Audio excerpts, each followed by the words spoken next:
Welcome, everybody. This is my conversation with Catherine Austin Fitts. Seems to me, the only human on planet Earth who actually gets, understands, and clearly explains what's going on with the financial, banking, and economic environment in the context of COVID. Catherine was born in 1950 in the city of brotherly, and I should say, I guess in this day and age, sisterly love, being Philadelphia. Catherine, there's a small village in the village I was born in, Calabria, Italy, called Philadelphia as well. Really? Yes, yeah, it's a Greek term meaning loving your brothers and sisters. That's why Philadelphia is known as the city of brotherly love. And well, there's a Philadelphia, Mississippi. Yes, I know Yeah, as well. yeah. Yeah. And so I was intrigued to know that you did a BA in history, and then you did an MBA, and then you were an investment banker. You were assistant secretary for HUD, the Housing and Urban Development Department under President Bush, and then you've been an investment advisor since. Is there anything else you'd like to tell our audience about yourself? Yeah, so after I finished being assistant secretary, I started an investment bank in Washington that was extremely successful until we engaged in 11 years of litigation with the Department of Justice. Was this? I like to say I got an outward bound law degree. And so that was part of what forced me to understand the extent of the financial corruption. And when I finished that, I'd gotten so disgusted with the corporate media. I don't even call them the media now. I just call them the shriekometer. So I got so disgusted, I decided I'd just start answering people's questions. I was doing radio shows literally to stay alive, to protect myself. Wow. And so I started to answer these questions, and those questions grew into two businesses. One was an investment advisory company that used to do individual investment advisory. Now we just do a screens with a money manager. And that's a very interesting dynamic area. And then we published the Solari report. Right. And my goal is and it really comes out of doing the investment advisory. It was initially created to serve the investment advisory clients, is to just help them keep and refresh a good map of what's going on, so they know how to navigate. They can see their own opportunities. They can understand the risks and not get tricked. And so Solari is the company you established last year in 2020. Is that correct? No, so I established Solari in 1994, but we took it operational in 1998. Right. I started the Solari report in 2008, and the investment advisory company in 2007. And then last year, I started a European affiliate, Solari Europa, with a Dutch partner here in the Netherlands. Right. Explain to our audience, it's mind-boggling, really. You're exposing or finding that $21 trillion of spending by the U.S. military just unaccounted for. Actually, in 2019, 35 trillion was the undocumentable adjustments, and they're more for the 2 years before. So we're now over 50 trillion. 50 trillion. So just put that into context. Put that into context for the audience. The U.S. Annual budget is what, 14 trillion? No, the U.S. annual budget is probably about 2 trillion now, maybe a little bit higher. 2 trillion? Yeah. I'd have to go check. I'm sorry, I'm confusing because we're spending, we're so outspending our tax flow. Right. But figure the military budget's approximately $1 trillion. Right. But if you look at the undocumentable adjustments, the total debt is $35 trillion, or is headed towards 30 trillion. Right now, I think it's at 28, but when they pass the stimulus bill, it's going to jump, and we're pretty much headed towards 30 trillion.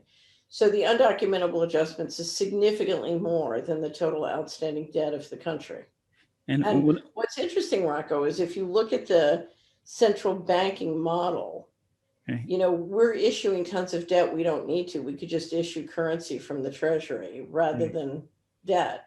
That's sort of one waste of money. And then the other waste of money, of course, is if you issue debt and then suck the money out of the back door and the citizens are stuck with the debt.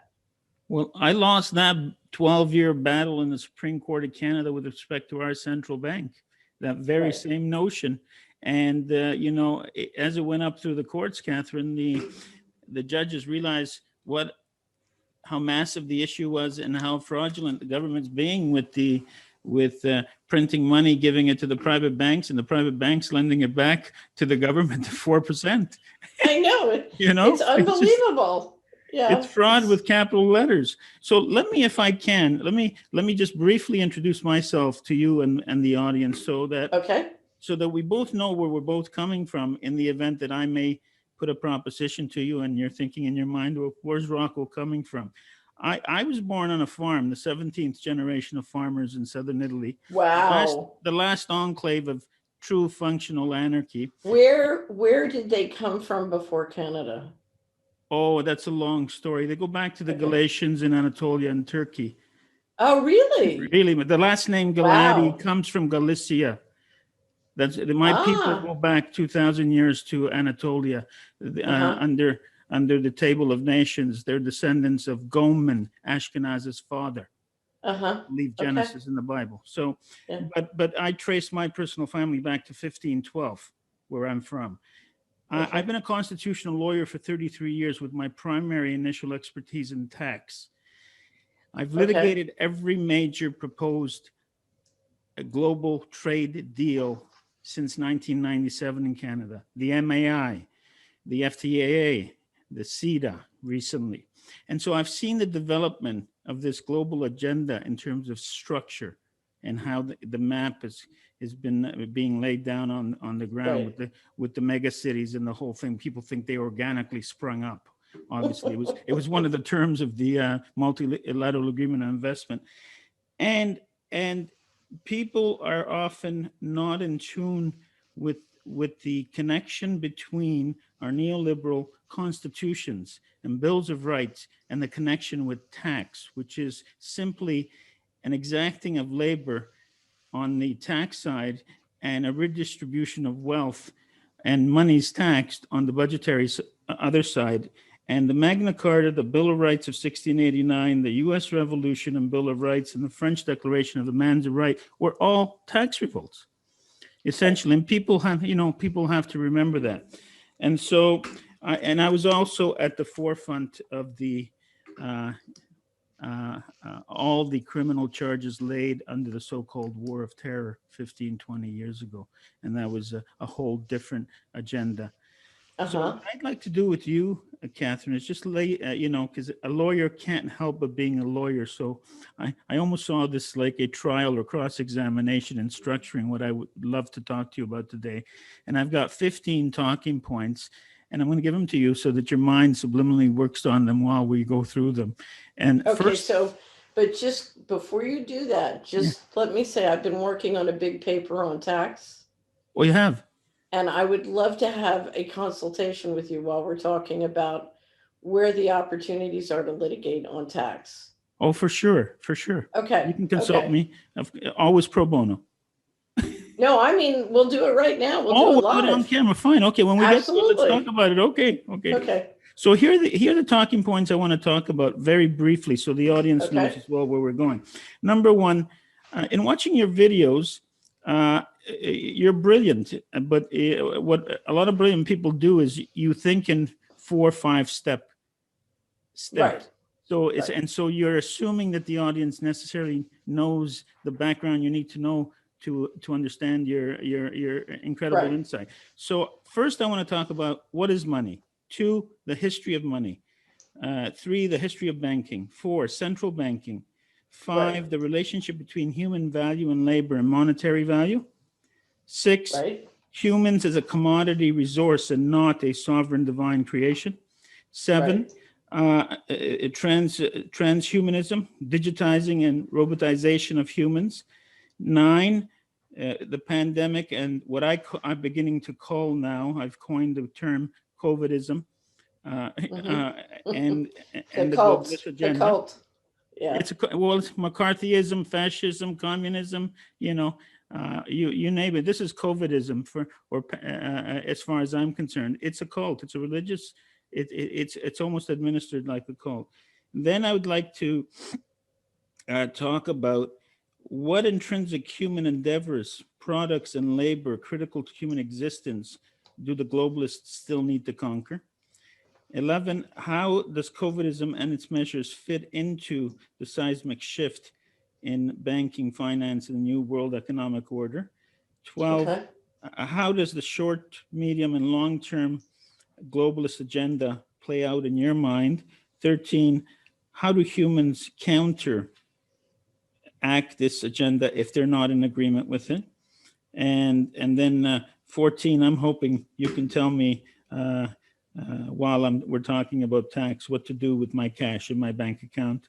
And then 15, I want to cap off talking about the reaction to your work, if you're willing to speak about that. And Okay, I'm just looking for my tax file okay. with all my tax questions. Wait a minute. So are you okay with starting and having the discussion on what is money? Yes, although in every area you're bringing up, I'm very much a portfolio strategist. Right. And it's my tendency to try and integrate information from lots of different experts. Right. So there's not a topic you're going to bring up where I'm not going to send you to this person or that person. Right. No problem. Right. That's right. Right. Okay. So can we start the conversation on what is money? Because I think a lot of people confuse money with currency. And can I give you my working definition of money and then ask Sure. you some questions? Yeah, absolutely. In the course of the Bank of Canada case I did, I defined money as, quote, a mutually agreed upon medium of exchange by which past, present, or future debt or obligation is extinguished between a creditor and a debtor. And then I further subdivide that into two types of money, what I call real money and nebulous and fictitious money, or money of exchange versus money of account, commodity versus credit. So can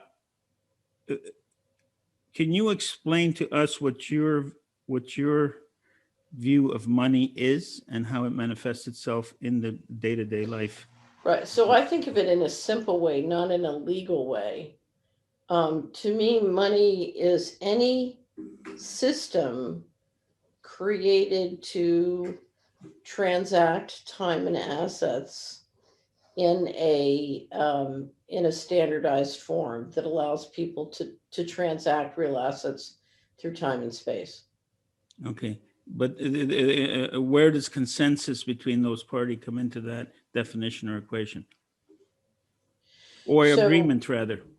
So the only agreement is whether or not they trade. Right. So it's the ability to trade with free will.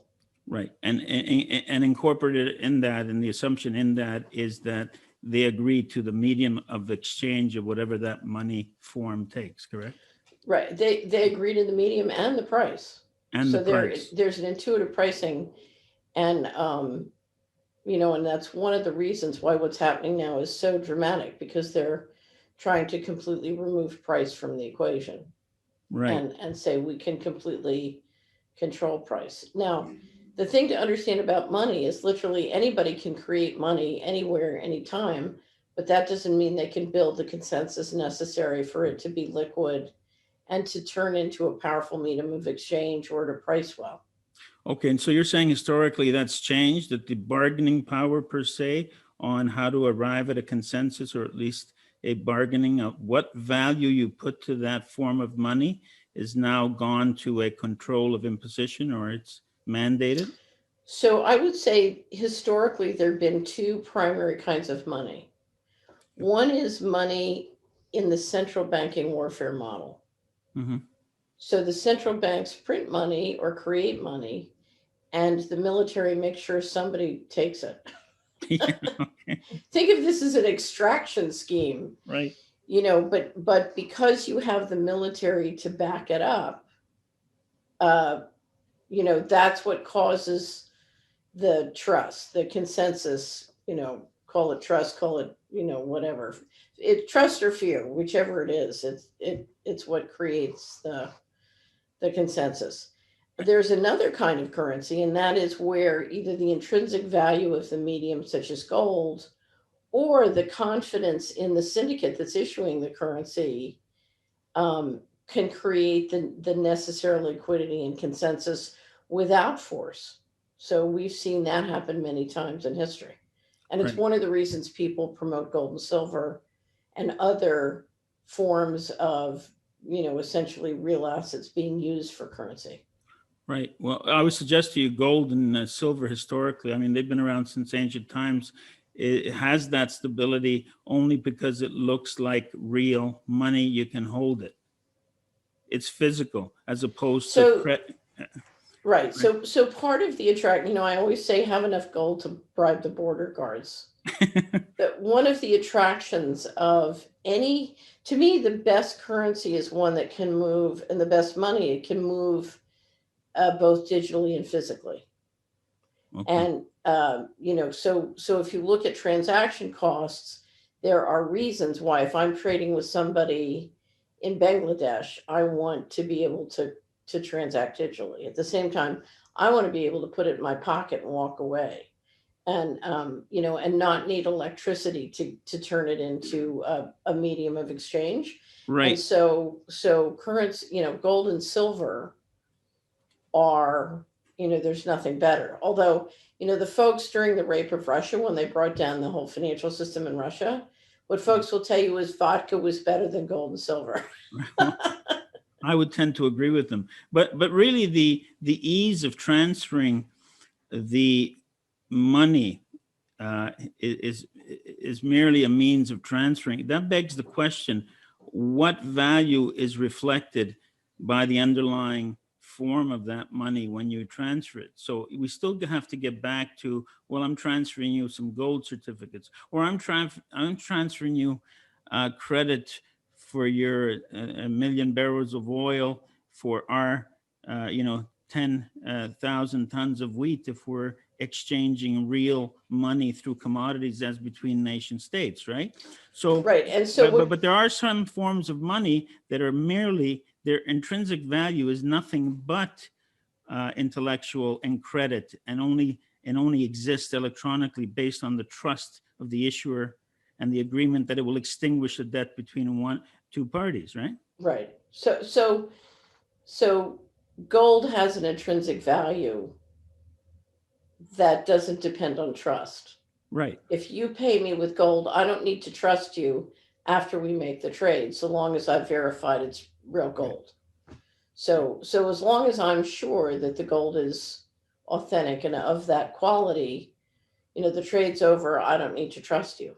Okay. So many arrangements that we have, so many forms of money depend not just on trust of the different party you're trading with, but trust of a legal system and an enforcement system. Right. And as you know, that's the problem, Right. because the legal and enforcement system is full of double standards and immunity and problems, and that's why it's breaking down. Right. So just to stick with your gold analogy or example, just to clarify it for the audience, take that same analogy and you say, I'm transferring you a gold certificate. The certificate is not necessarily, that 100 troy ounces of gold is not necessarily backed by an actual physical bullion. Then we're into a trust transaction, right? So that's still a trust transaction. Now, by making it a certificate in gold, you may be limiting the amount of parties you have to trust. But you have to trust where the gold is. You have to trust that it's been audited. It's really there. You have to trust that it's gold, not tungsten. There's many. I'll never forget. We did when the first gold and silver ETFs first came out.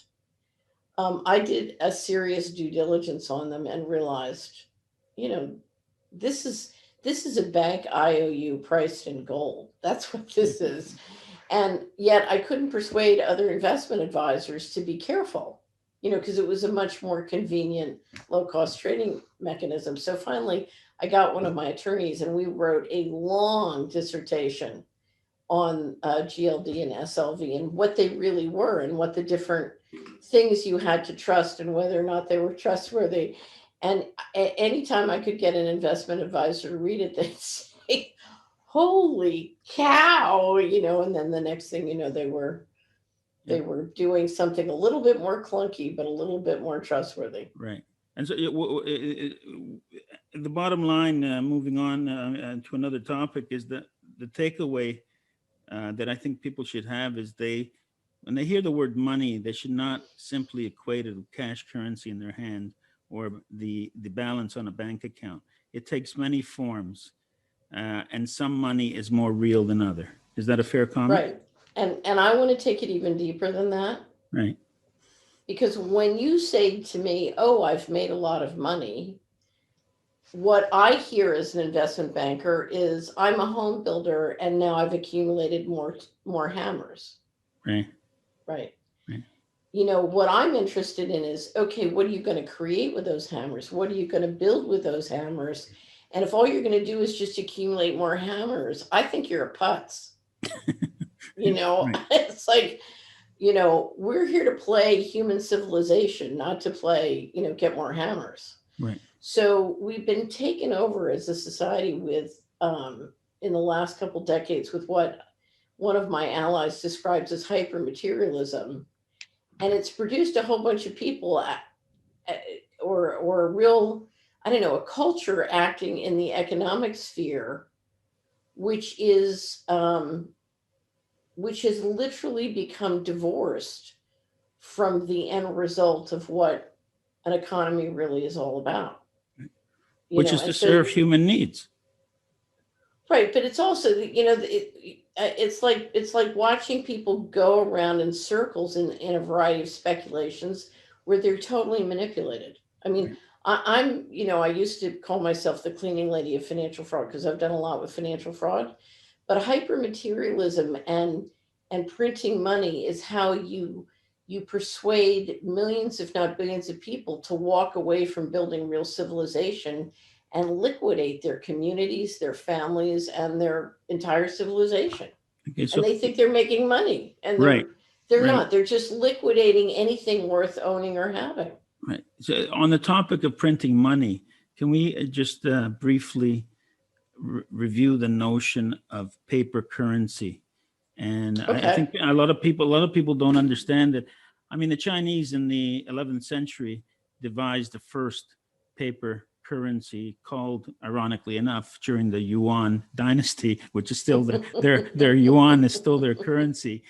But in Europe, we didn't see paper currency really until near the Renaissance. Right. It's an evolution of bills of exchange or receipts for commodities. Right. Although you saw during the Middle Ages, you saw a letter of credits. Yeah, but that was only in the Muslim world. The Muslim world from the No. The Templars did letters of credits. Well, the Templars. Yeah, because they were living with the Muslims. Well, I don't know if they picked it up, but the Templars were, one of their claims to fame was they were building networks, right, where with a letter you could literally pick up a gold deposit, 100 miles away, 200 miles away. Right. It was their ability to create that international system of money that was one of their reasons for rising to so much power. Right, but the Muslims in both in various caliphates, including Europe, from the 8th to 12th century, actually had a near quasi-modern banking system. They actually gave us credit, checks, promissory notes, savings accounts, loans, trusts, exchange rates, and the transfer of credit and debt. Now, I'm not denying that the Christian Europeans shortly after picked up on that banking system, but my point is that paper money, in terms of history, is relatively recent. Yes. You'd agree, right? Yes, I would agree. And so the issuance of paper money up until 1971, when Nixon abandoned the gold standard, was traditionally backed up by something else. Is that correct? So if you printed a dollar, you had to have something backing up that paper money. Right. And I would what Nixon did was he cut the tie to gold, Right. but he doubled down on the tie to force. Military. Yeah. Yeah. Yeah. So to me, there's a relationship when we cut away from gold and when we got, our GIS and other satellite systems up globally when no one else had the same thing. Right. So, we controlled the sea lanes very clearly at that point, but it was during the 70s that we added the satellites, and Right. and that gave the US an unbelievable ability to do surveillance and intelligence and control globally. Right. So the other thing maybe you can explain and confirm to the audience is that before the advent of central banks, and I'm going to get to that in a second, paper money was printed individually, but privately by each different bank. Right. People, I think, assume that governments printed all the money forever. No, in and history, and but in the 1800s, if you walk into my bank in the United States, right. they have framed copies of currency that they used to issue. Right. And so, Yeah. so I just want to go through a list of because I want to segue into the central banking system, Catherine. England had, and a central bank should not be confused with a public bank. What happened when the central banks emerged was that the national government gave that bank the monopoly to print paper currency. You confirm that? And so Right. Although the big debate has always been, does the government own the central bank? Right. Or do private bankers own the central bank? It's always been a war. And right now the private central bankers are not only winning, but they're taking over the treasury government function around the Right. world. And Right. so I just want to rattle off some dates for the audience so they understand how recent this is. The Bank of England was 1694. The Bank of Hindustan in India, 1770. The Central Sweden Bank was of, before the Bank of England. Sweden Sorry? is the earliest. I'm sorry? Sweden is the earliest. So Sweden came before the Bank of England. Yeah, you're right. 1660, Sweden issued its first Right. notes, and the bank that did it, when I understand, went under for shortly after that. And so They're back. They're yeah, back. you're quite. Thank you for correcting me. And then we had the Central Bank of Bengal and Bihar in 1773, and then the Federal Reserve printing notes in 1913. And you might be interested to know that Canada was late in the game. Our Central Bank of Canada was only created in 1937. So Right. can you please explain to the audience what the central banking system is, how it works, and how it plays into the monetary policy we've lived through in our lifetime? So there's variations in every country. And of course the big debate, is it privately owned or owned by government? Right. Because really, as we pointed out when we started to discuss, there's no reason why the government can't issue its own money. Right. Now, for political reasons, so if you look at the US construct until recently, I would say it was a balance of power between the private bankers who run the financial system and the government. So the government controlled the treasury and fiscal policy, and the central bankers controlled the monetary policy. And so there was a balance of power between the electorate and the private bankers. And now we've had a financial coup and the central bankers are taking over both functions, and that's part of what's happening.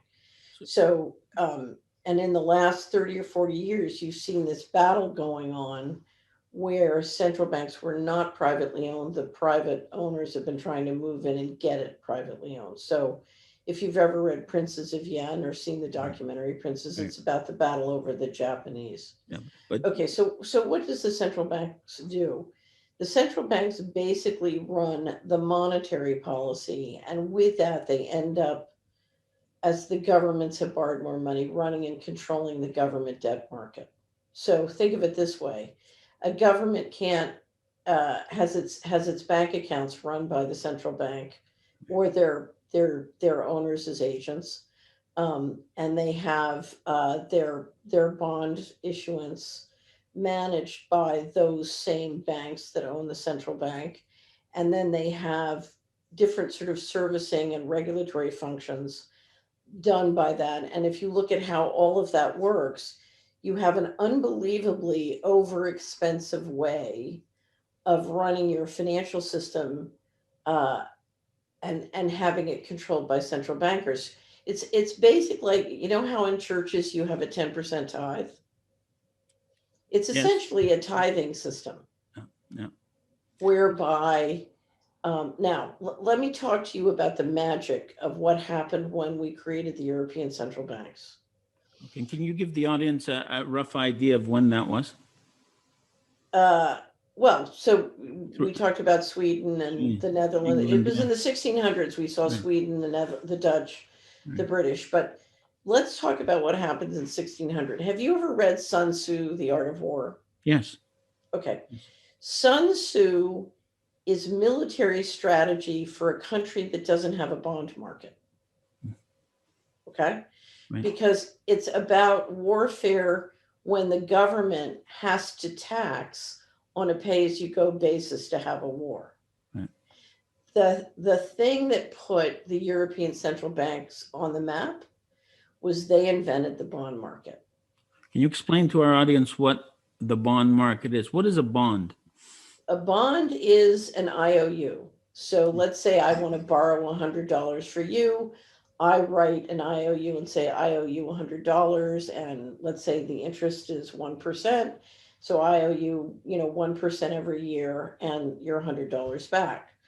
And so when corporations or governments borrow in large amounts, they issue bonds, which are securities. It's not just an IOU, it's a real security.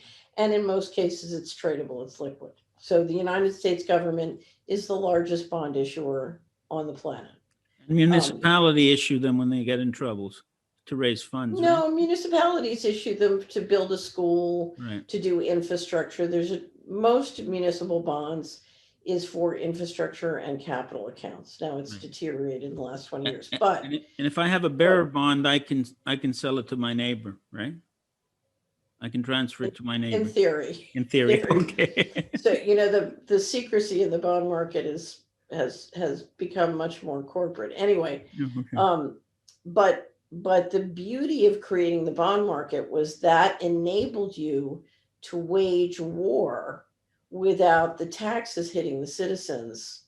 In other words, if I'm asking the citizens to send their strong young men to die in my wars, the last thing, that's going to be politically popular is I ask them to increase their taxes by 30% to also finance this. Okay. So what happened, the brilliance of the central banking warfare model was by creating a bond market, they figured out a way to engage in significant wars, before you hit the peasants with the taxes. Now, here's why this is important. Let's say, you're one country, I'm another country. The Iron Bank, Game of Thrones, the Iron Bank agrees to buy my bonds. So I issue the bonds I need to launch a war against your country. Now, if I win, then I can rape your country and pay back the bonds without ever, having to ask my citizens to pay taxes. Right. So the central banking warfare model that was developed in the 1600s, thank you, Northern Europe, really put warfare at the it had always been at the top of the economic food chain, but it really turned war into a massive institutionalized business and put very big money behind force as an economic model. Okay, and that's because it's paper money. Can I explain to the audience, with your permission? Sure. Disagree with me if you want. 100 years prior to the advent of those paper bonds, the way European kings and queens waged war was by going to the Medici and Vatican bankers, and they went bankrupt as a result. And that's how the Medici and the Vatican Bank became ultra rich, because they had to pay back in gold or silver. Right. So gold and silver shrunk the game. Of course, unless you could go to Latin America and find big silver lodes and bring more silver back. I will tell you this, one of the, if you go back and you look at the history of what put the Venetians and the Medicis on the map, one of it was accounting and the other was insurance. Right. So it was and it's just like the Templars. The Dutch are very similar. It's these technologies that allow you to build trust and hold contractual agreements over a great distance and through time. Right. And the more you can do that, the more powerful you become. Well, And maybe if I can also explain to the audience that the monks in Tuscany invented double entry accounting, but they couldn't take off with it because the Arabs who had invented the zero had an advantage before the caliphate fell. that is true. And the Christians refused to use the zero at first because it would confuse the amount. So the Florence bankers insisted when they adopted the zero that when you issued a note, a credit note, you had to write out the full sum, like $250, to avoid confusion, which still exists on our checks today, right? Right. Right. And Right. so, I still write it out on our checks. right. And that came, so you're saying it was the accounting and the advent of accounting that And really, insurance. the insurance. Insurance has been incredibly important to building financial liquidity. So educate me on that. I wasn't aware of that. Who's running the insurance companies? Well, the first thing underwriting the was Medici and Vatican banks. so if you go back and you look at the Venetians or anybody who traded particularly by sea, you would have expeditions go out, you would have ships go out. Right. And if a ship was owned and its cargo was owned entirely by one person and there was no way to syndicate out the risk, then one ship going down could wipe out a whole family. Right. You know, And so this, go ahead. Sorry, Catherine. right. So it's the ability to diversify project risk in trading. Okay. And so let's take it to post 1971. Tell us, I mean, we see the chairman of the Fed or the governor of the Bank of Canada every quarter come out like, the Greyhound on Greyhound Dogs Day and say, we're not, interest rates are not going up a quarter. They're not going down a quarter. We're going to stay steady. One of the central features of the central bank is they dictate an interest rate policy. Do they not? So they have a lot of sway over interest rates, Right. Which they can have to the extent they can amass significant credit through the federal credit mechanism and intervene broadly in the markets on a secret basis. So if you look at all the tools and techniques they have to manage interest rates, they're very significant when it works. Right. But it depends on, I would say, significant secrecy in their arrangements. Right. And they don't act independently of each other, do they? The central No. banks. So the central banks all coordinate through the Bank of International Settlements. Right. Can you explain that to the audience, which is in Basel, Switzerland, correct? Well, that's the big mystery. I can describe it, but I can't explain it because the big mystery is, where does their clout really come from, really? Right. So if you you can ask the same thing about Bill Gates and George Soros, and that it's a similar. Well, yeah, parallel because system, right? the Bank of International Settlements has immunity. Yes, I know. So it's in essence a sovereign entity, and I was just watching Dr. Astrid, it's a Swiss doctor, Right. Describing the fact that the Gavi Alliance also has immunity. Right. So does CERN. Right. And the question is, how did Bill Gates form a group that has immunity? Well, it's attached to a UN agency. That's why it's under the Well, it's auspices really of the funny because if you look at the history of sort of who is Mr. Global and the competition for power at the top, one of the things you see is, the Vatican had 2,000 years of diplomatic immunity, Right. Compound interest and no taxes. Right. And that is a formula that's very hard to beat. And when the Masons set up the United States, they went to great lengths to make sure that all the charters and pools of capital around the universities had the same benefit. Right. So they that's why so much of the funny money is playing behind the shield of tax exempt foundations like Gates, like Harvard, like all these things. In my client's challenge and lawsuit against the Bank of Canada, just for your information, Catherine, you probably know this, the Bank of Canada is not a private central bank.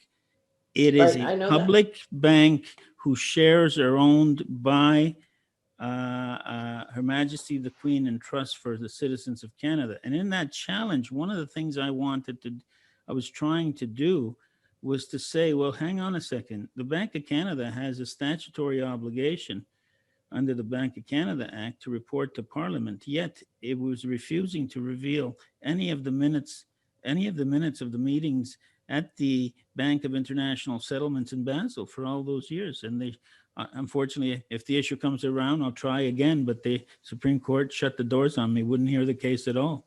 Right. But so just so the people are aware, you know, we don't know where they meet. We don't know whether they have Turkish showers or real toilet paper, but these International Bank of Governors of all the central banks meet regularly as part of Bank of International Settlements.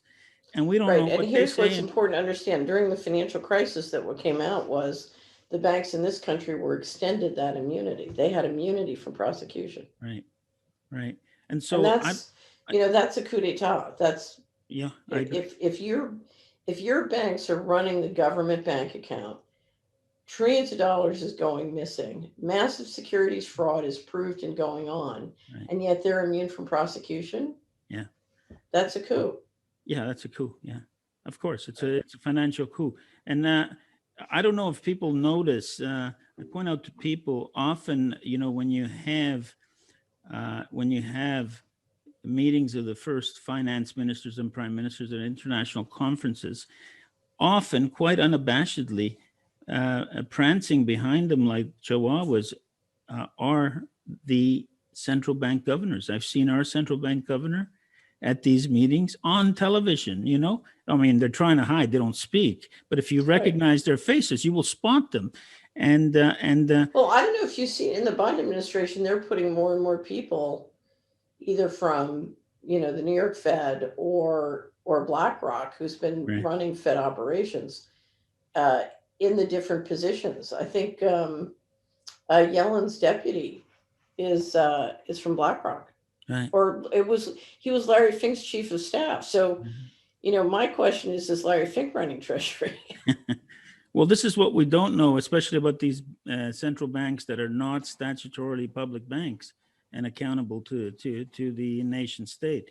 Can you explain to our audience what the relationship between the central banks and the commercial private national banks is, if there is any?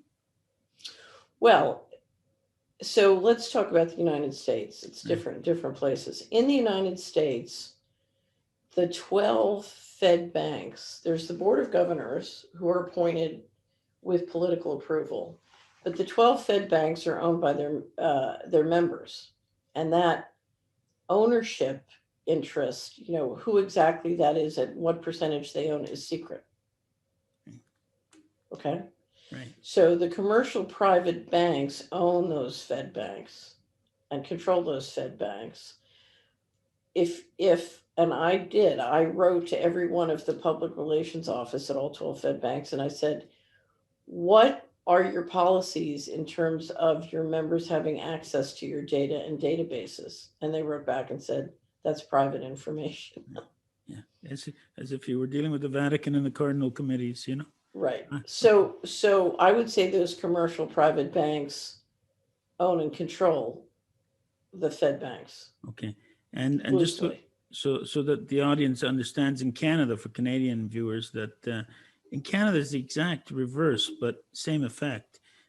When we were doing the case, we wanted to force the government to do what it had done between 1937 and 1974 in Canada. The statute, Catherine, the Bank of Canada Act still to this day allows for the interest-free loans from the Bank of Canada to the federal government for up to 30% of its annual budget, so long as it's paid in the next fiscal year, which is not hard because you pay 30% back and you re-borrow it the next day for this fiscal year. Right. And 25% of the provincial annual budget. And during that time period, all those interest-free loans were used for the building of what we call human capital infrastructure, schools, hospitals, roads, Right. St. Lawrence Seaways. We paid off our World War II debt using that mechanism. And Pierre Trudeau, Justin Trudeau's father, in his memoirs, or I can't remember if it was his memoirs or in an article, in 1974, he had the Bank of Canada join the Bank of International Settlements, and they put out a dictate that no central bank is to be lending any money to any government at reduced or preferential interest rates, contrary to what are being set. So the Bank of Canada is issuing bonds and selling currency to the private banks after 74 at prime at the posted rate. I mean, in the last few years, 1/4%, and then the private banks are turning around lending it to our government at commercial banking rates. A massive fraud. And so, in that sense, they own the central bank. It's a systemic arbitrage that basically ensures that within a certain period of time, the bankers will own and control everything. It's a rigged deal. Right. So let me just say one thing, because you have a disadvantage in Canada, even though your bank is government owned. What you have is a small collection of banks. In America, the Fed tried to do something a couple years ago. I forget what it was. It was about 5 years ago. And all the small banks just went nuts. And the lobbying in politics was incredible. And the Fed had to back off because there were still at that point over 8,000 banks in America. And of course, many of them are not happy with the system as it is, and are much more loyal to their community than to the Board of Governors of the Federal Reserve. So you're the number of banks you have a few very large banks, yeah. and you don't have anywhere near the rich, infrastructure we still have in the United States of community and local banks. Oh, no, I know. And the reason in that is the misfortune of history and culture, because in your country, you had a revolution. Historically, Catherine, Canadian banks, we refer to them, the big ones, as, quote, chartered banks. They had to receive a royal charter from the British monarchy to set up the bank.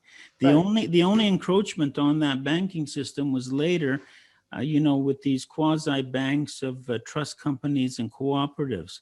But that banking system that you speak of, and I agree with you, lack of diversity in anything, in any market, is a liability.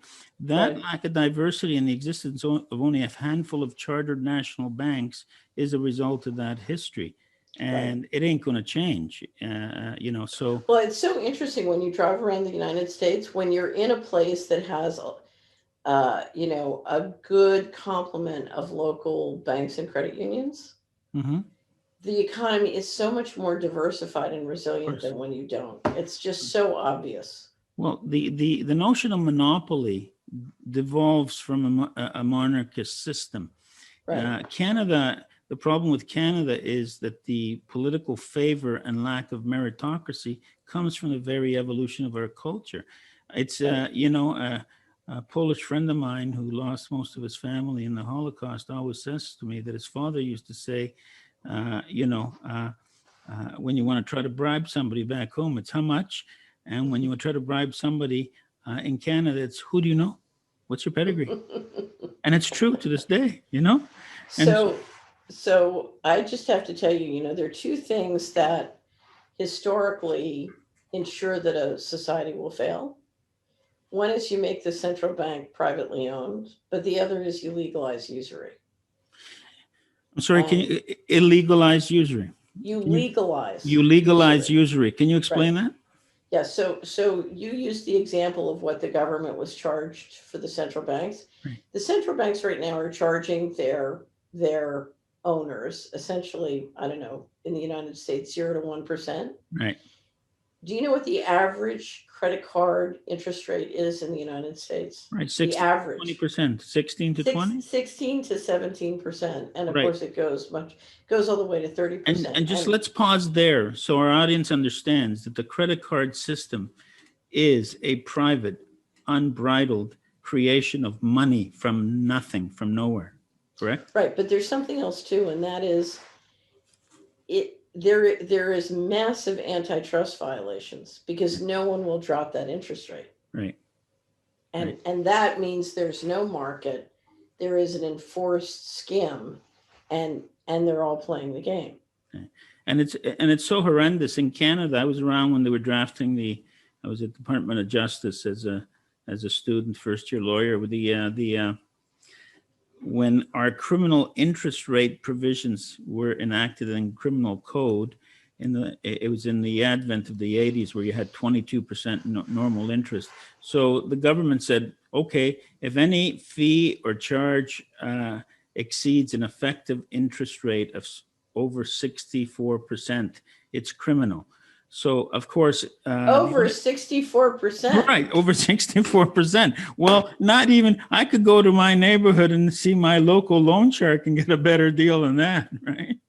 Oh my, well, the loan sharks were, in its day, the mob was a much fairer lender than the New York Fed member banks. Well, do you know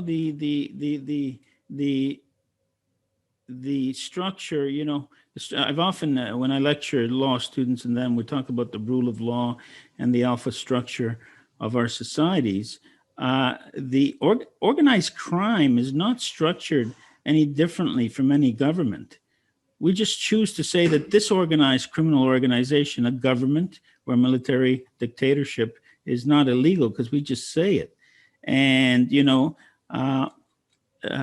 Bonanno, who just died a few years ago at 102, he often said that, what is different, all organized crime in the history of America, from the Irish to the Italians to the Jews to everybody else, if you counted the bodies that they accounted for in their own internal business, it would not match the daily death count of what the American military system kills in a country in a conflict in a day. And that's a fact. That's an empirical fact. I did a count from 1945 to 16 years ago. All the illegal bombings and military campaigns of the United States government resulted in the direct deaths of 14 to 15 million people, not counting collateral death from health and destruction. Direct bombings, and I have a list of there wasn't a single year. Militarism is not restricted to... Right, but let's be totally clear. If you understand how the central banking system works, because they're running the payment systems. Right. The mob can't function for a day without the banks moving their money. They control. Right. So I'll give you a perfect example. One of my favorite Solari reports was an interview I did with Helen Chapman. Do you know who Helen Chapman is? No. Helen Chapman, you have to meet Helen Chapman. Helen Chapman is a force to be reckoned with. She was a very successful litigator. She did financial institution litigation in New York, and she had money in Madoff when it went down. And so for obvious reasons, her business was down during that period. So she decided she would help the victims. And one of the things she did was she got tax policies changed so that they could recoup money on their taxes. And one thing led to another, and she's in her own law firm now representing a whole bevy of Madoff victims. Anyway, she sued JP Morgan Chase under the Bank Secrecy Act. So I had her, and there's a lovely video of her on Fox News where they ask her what she's doing, and she says she's suing JP Morgan Chase over Madoff, and they get so scared they throw her off the show. It's up on our website. It's very funny. Anyway, so I'm interviewing her, and she said Madoff had two businesses. He had the investment advisory business, and then he had a brokerage business. And from the mid-90s on, his investment advisory business only had one bank account, and that was their bank account at JP Morgan Chase. So I said to her, Helen, who was the securities custodian? And she said, there wasn't one because they never bought any securities. And I said, but Helen, if they only had one bank account and they never bought any securities and there was no securities custodian, that means that JP Morgan Chase controlled and they were the senior partner. This wasn't a Madoff Ponzi scheme. This was a JP Morgan Chase Ponzi scheme or a US intelligence agency Ponzi scheme, whoever JP Morgan Chase was working as agent for. but Madoff had no control. Right. Right. But they, And but JP Morgan did. they had total control. Yeah. And apparently Madoff used to leave billions on balance in the account, no interest. Yeah. Yeah. Right. And so can I move on the road to COVID that we're going to Please. get to? I'd like to quickly discuss with you historically, as this monetary system has evolved to the present, the relationship between human value, labor and capital, and monetary value. Do you have any insight into what you perceive has happened to the intrinsic human value of, let's say, a farmer, a construction worker, as it relates to the monetary value ascribed to them? And if I might, I'll just so you understand the question better.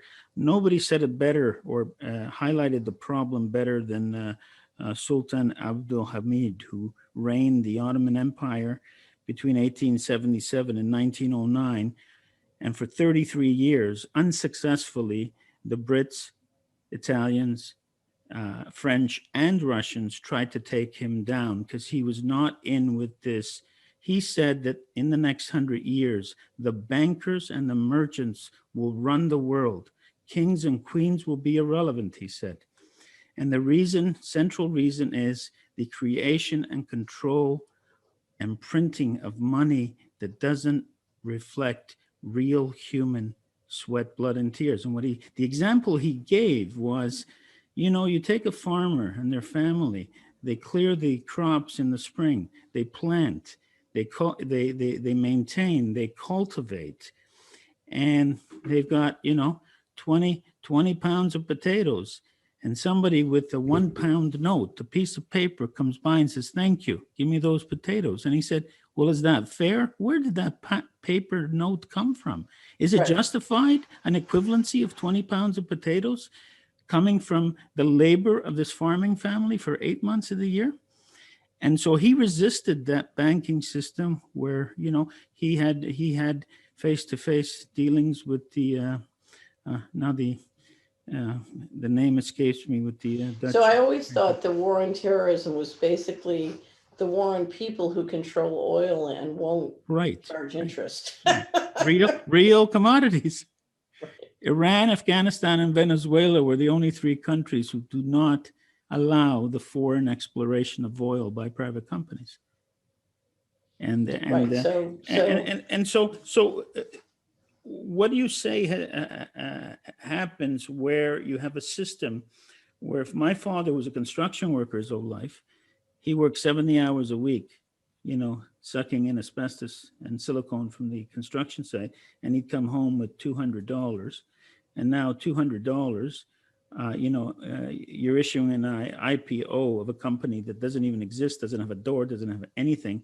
And 100 of those shares is more than my father ever took home from 50 years. Right. So the SPAC market capitalization just topped $700 billion, almost $1 trillion.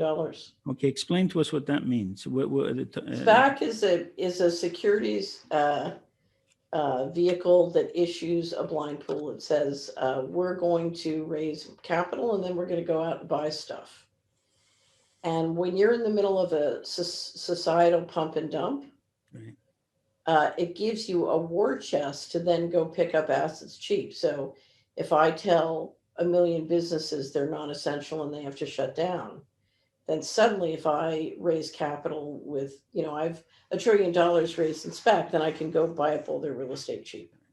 So is it fair to say that in certain senses, depending where that money came from, it's the equivalent of giving the native indigenous people of Manhattan a few beads and taking Manhattan? We're back to that now, in a sense. Well, it's a little bit different because, and John Titus just finished doing for our annual wrap up. So I wrote State of Our Currencies and published it.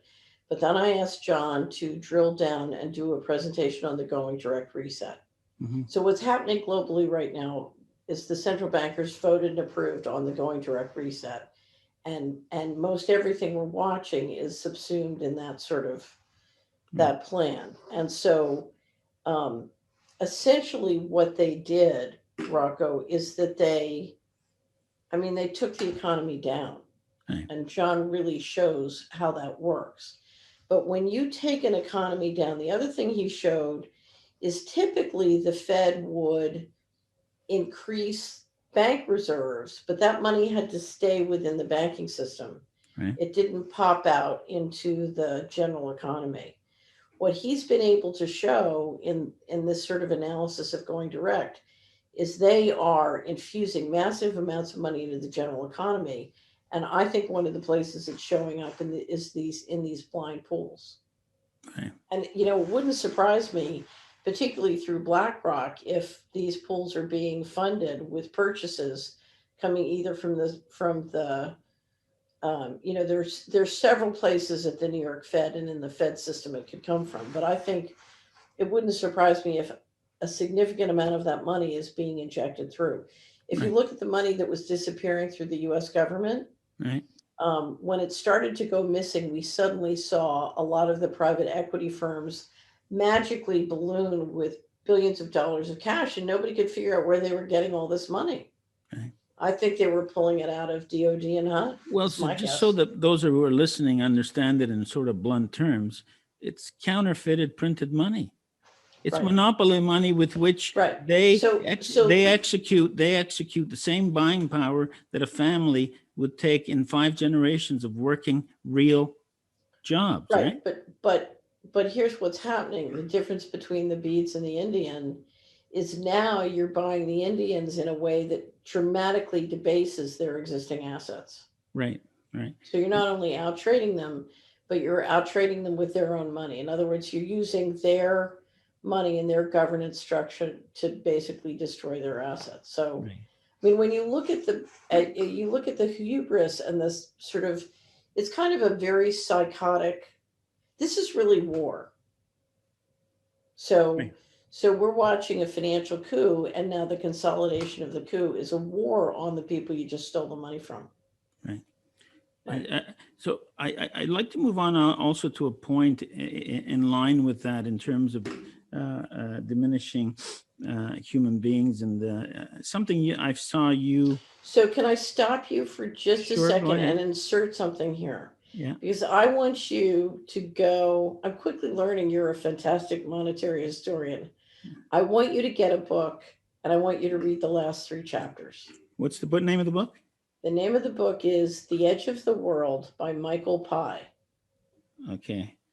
I had bought that book and it was quote borrowed, never brought back. I'm going to get another. Get another copy. The Edge of the World. Here's by what Michael happened to Pye. me. Okay. So I'm reading this book because I'm very interested in what were the trading arrangements and the economic development along Northern Europe. The people who traded around the North Sea. Right, right. And I'm very interested in the Frisians, who were very astute and capable with currency and trading relationships. Right. So anyway, and the Hanseatic League. So I'm studying all this sort of medieval economic history. I get this book and I think I'm learning about medieval economic history and culture. And then suddenly I get to I think it's the 3rd chapter from the end. And to my shock and amazement, the title of the chapter is, are you ready for this?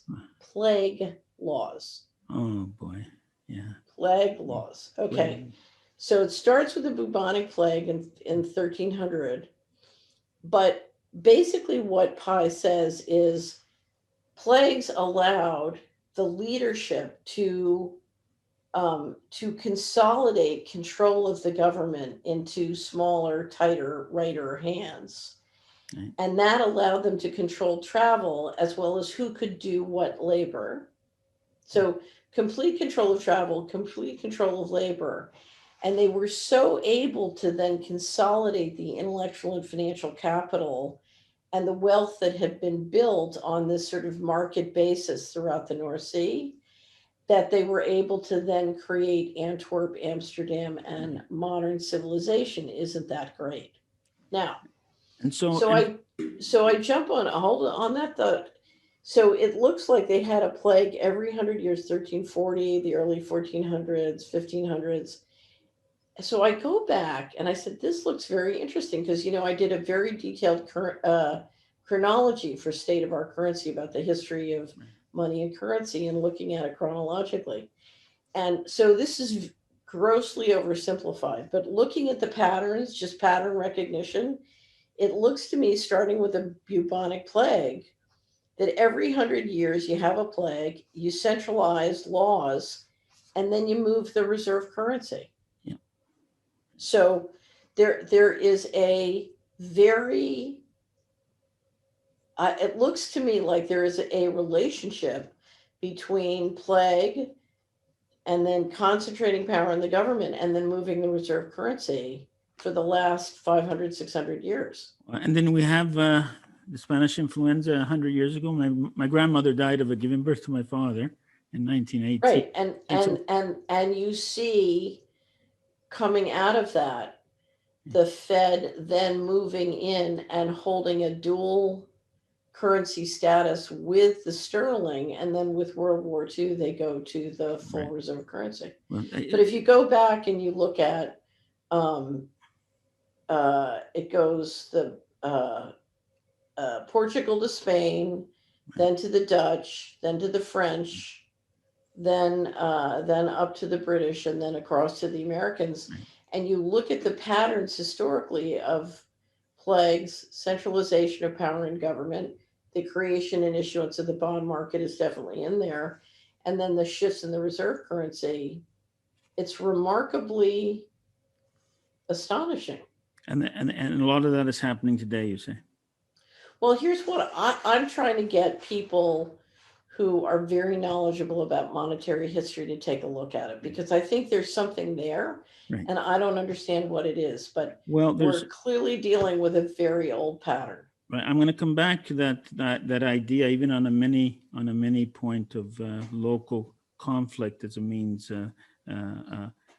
You'd mentioned one of your broadcasts with the Fed Reserve branches, but I just have to say, because my friend may be watching this, I'm sure he's going to watch it. My best friend from law school, Mark Abbott, gifted me The Edge of the World by Michael Pye. And Mark, somebody borrowed it, never brought it back. I promise I'm going to get it back and read it. Okay. Now, why did he want you to read it? Because he found it fascinating. He said, you have to read this. It's a fascinating book. Yeah, he said, you have to read this because we're living a slice of this right now.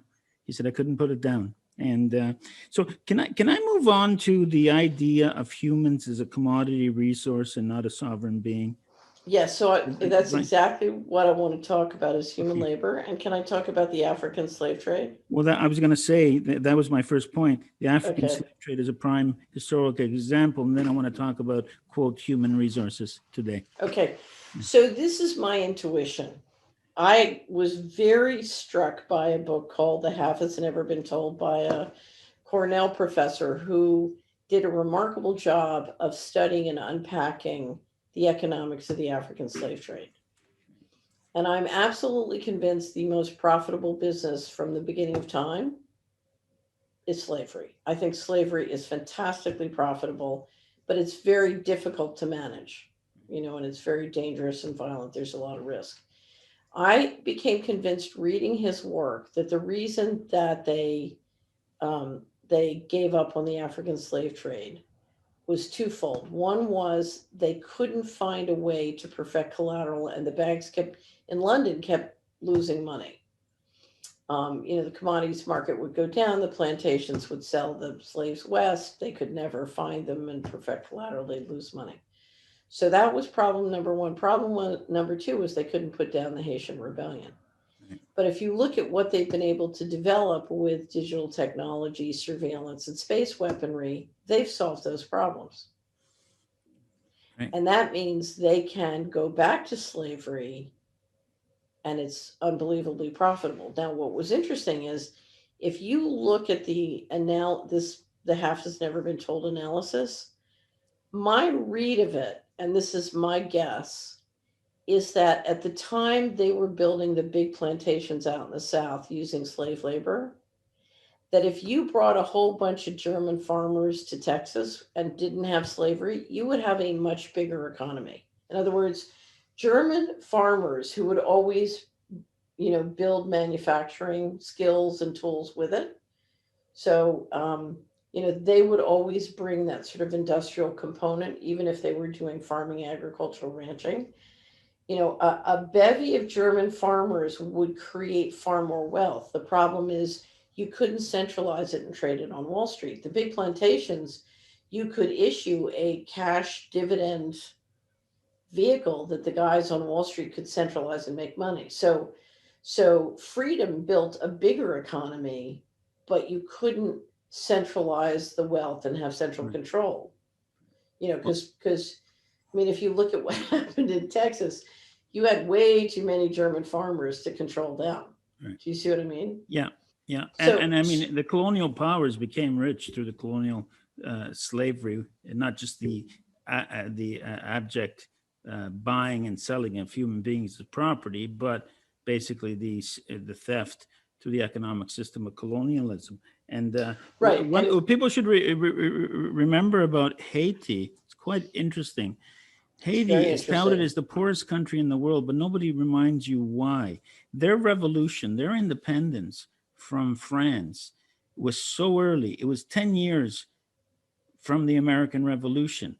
And yet it's still the poorest country in the world. Why?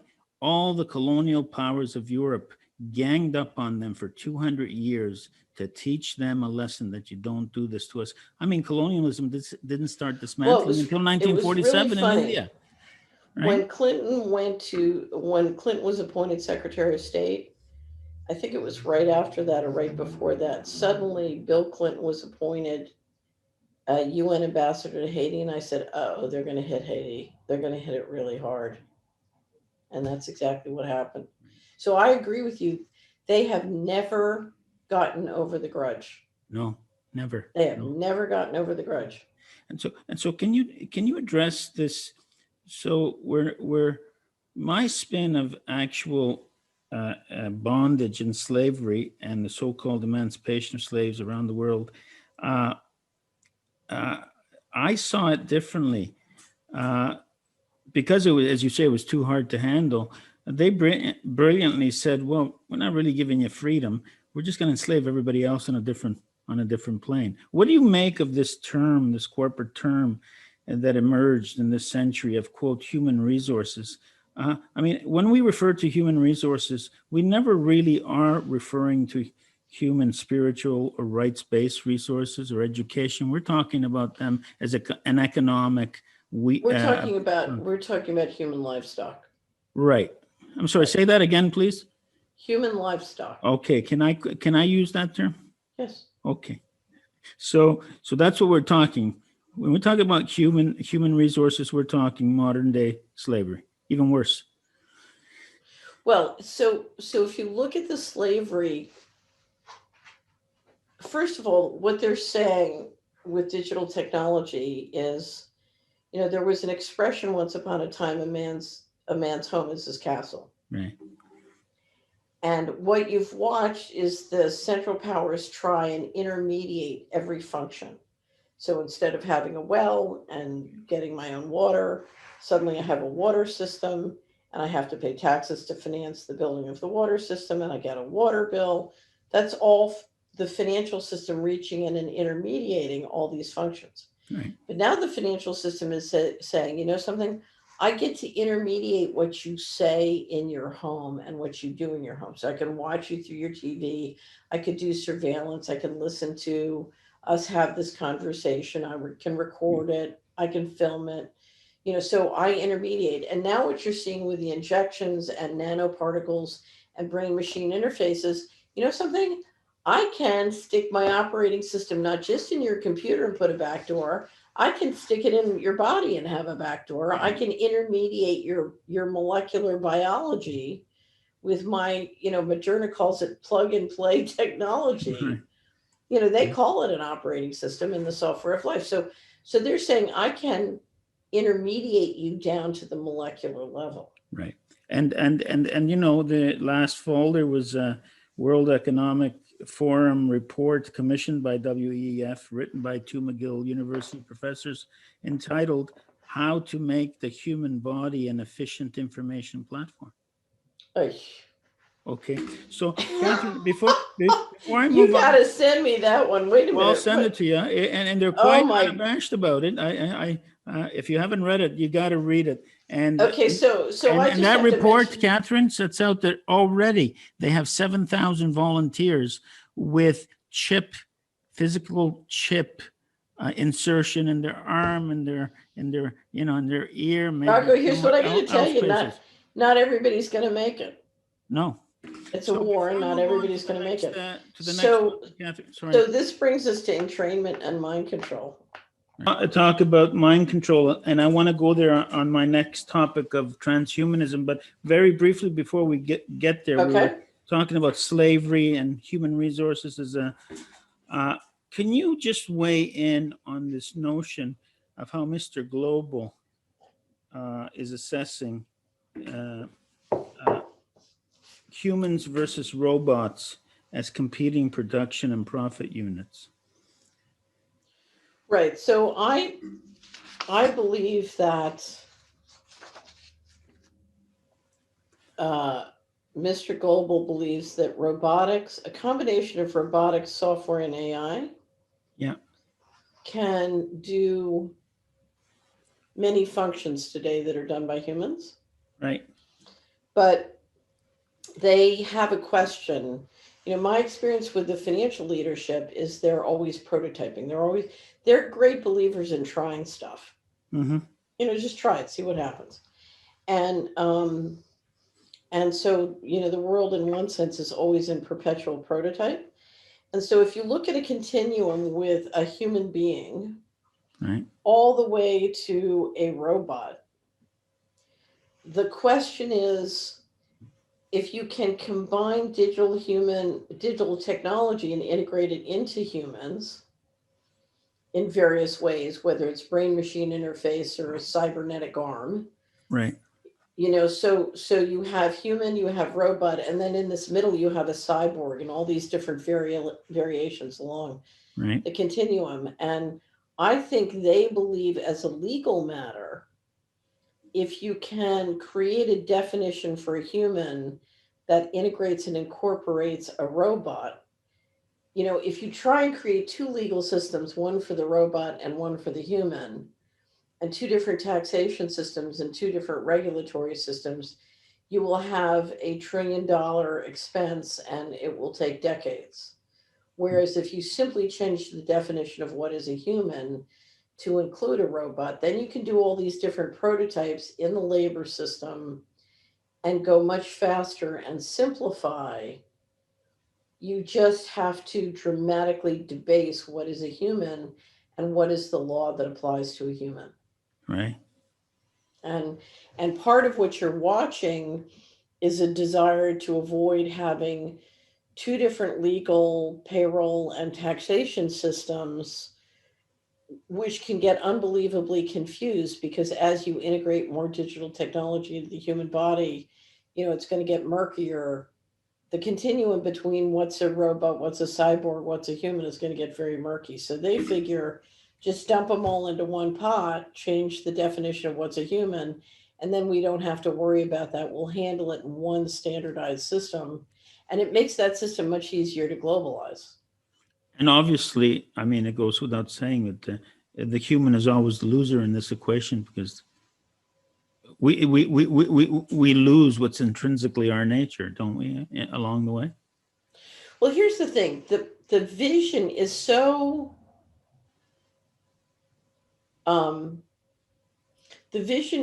psychopathic that it's almost impossible to describe why it's going to fail. Right. Because if you understand, if you look at how intelligence works and how shared intelligence works, what you know is that robots can't do that. And I think one of the reasons they're so eager to hook us up into the cloud and get us all hooked up in this transhumanist vision is the same reason that when you're outsourcing to India, you send your workers over to train the Indians. In other words, if you can hook all the robots and all the humans up into the cloud, then the humans can teach the robots through the cloud how to do everything. Right. Now, if you look at the social distancing and the different COVID rules, they're trying to get humans to act like robots to somehow make this simpler. It's not 100%, but they're trying to create, if because if you understand us as electromagnetic beings and how we share intelligence and create and share fields, it's like they're trying to stop all of that and get us to resonate with the machines through the Wi-Fi instead of with each other or the all living things, and Right. get us into a model where we're much more robotic. Right. And intuitively, what that tells me, it's all part of making it easier for the robots to learn from us on how to replace us on all these different functions. Right. But Mr. Global sees the human just like a robot in terms of his utility or her utility to him in economic terms, in terms of production output and uh, uh, uh, So here's my guess. Yeah. This is just a guess. Right. Mr. Global, just pretend for a second that you're Mr. Global and you're responsible to produce a dividend every year that's 10% more than it was last year. Right. And that's what you're trying to do. And if you don't achieve it, you and your family will be killed. And just pretend that goes on year after year after year. And you start looking at, okay, what can create the biggest secret amount of money? Because remember, you're not trying to create the biggest economy or the biggest dividend. Mm. You're trying to create the biggest secret dividend that you can centrally control, which produces an unbelievably different economy. And that raises the question is, where is all this money disappearing to, and why do they keep everything secret? Right. And for those watching, or for those who are going to reply and hurl all the conspiracy theorist allegations against this kind of view of what's happening, I just want to remind people what Stephen Hawking, the greatest physicist this planet's ever produced, said about a year before he died. And he said that there's two great threats to the human race. Number one is artificial intelligence and robotics, because it's going to dehumanize us for sure. And number two, he said, for alien invasion, and don't assume the alien invasion is going to be friendly. Now, everybody conveniently recognizes Stephen Hawking as one of the greatest thinkers of all time, but everybody conveniently ignored and pretend that he didn't say those two things, because So they can't, they one can't thing you process learn them. when you study artificial intelligence is the guy who has the best AI in terms of winning in the economic battle is the guy who has the most data. Good software developers don't make AI great. Data makes AI great. Okay. So And if let's you look go at on to that aspect of data and transhumanism, and I want to touch on a few things. Bill Gates has patented a cryptocurrency based on human data. We in Canada, Catherine, have an act of parliament that we short form refer to as PIPEDA, P-I-P-E-D-A, Personal Protection Act, right? And I have currently a constitutional challenge to the pivoting section of that act. Under the guise of protecting your personal information, any and all employers, without the knowledge or consent of their employee, can collect, use, disclose, and monetize that personal data, usually in the form of medical and other personal information, right, for insurance and other reasons, right? And so that's going to be heard sometime next year. I'm sorry, this sometime at the end of this year. And people, can you comment? I see this as part and parcel of the sucking out of us what is human. And in your country, you can do something we can't do here, thankfully, yet. The United States of America allows the patenting of particular human DNA. right. You could give away your own DNA in terms of rights to your own DNA. And so that human data, and as you say, artificial intelligence, everything is going to the collection and monetizing of our data. And can you shed some light apart from the profit motive, why they would be going that way, Catherine? So I'm not sure I understand your question. I mean, one of the reasons they want this sort of in this digital invasion is because the more data, if you can digitize everything, Okay.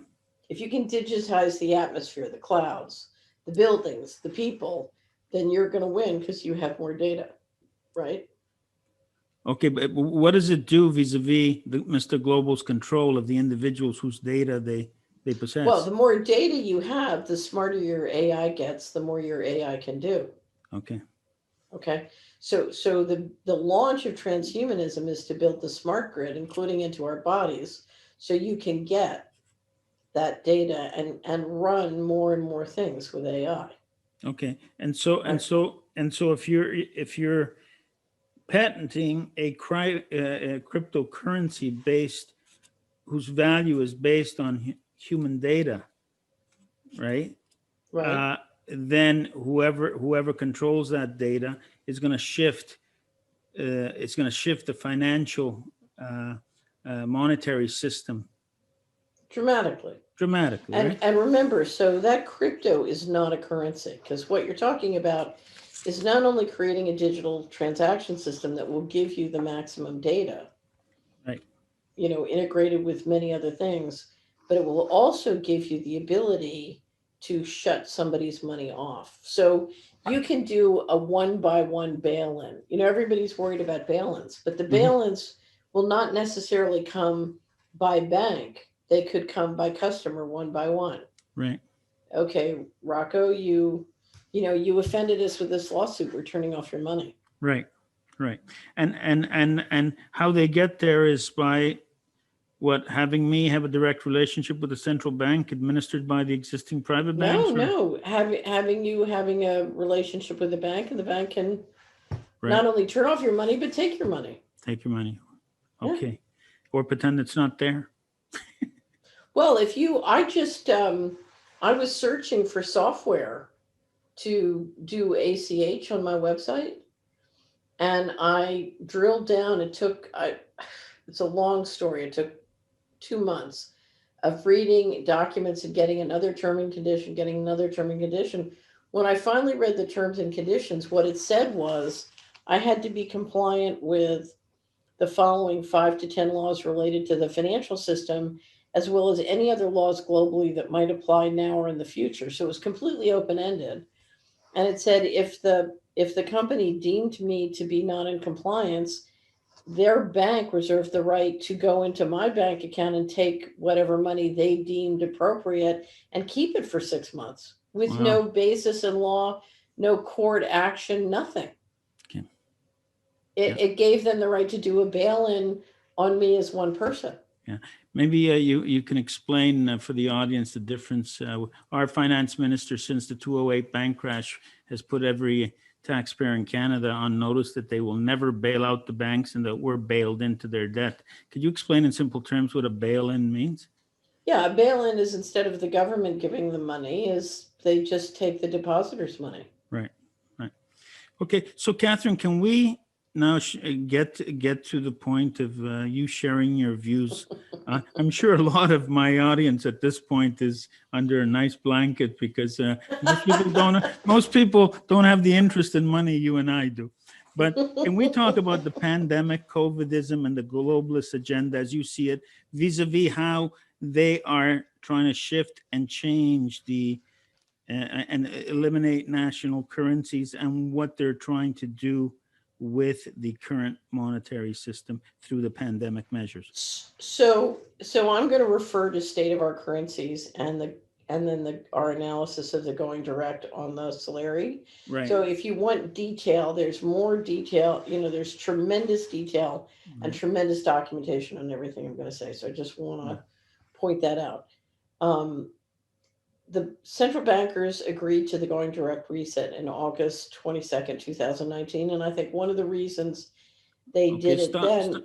Stop right there. Can you just please explain to people, in Reader's Digest version, if anybody remembers Reader's Digest, what the reset is? Well, that's the $64,000 question. We Okay. know what they've written about. Right. Okay, so if you go to the commentary on our website where John and I present the Going Direct Reset, there are lots of links to some of the documents at the BlackRock. BlackRock, there's a group of central bankers at BlackRock that developed and wrote the plan.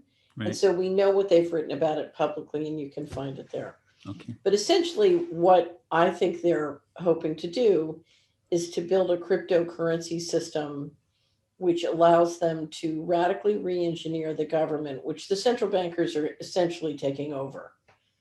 So we've had this balance of power between the electorate and the central bankers, and the central bankers are now sort of moving in and taking over.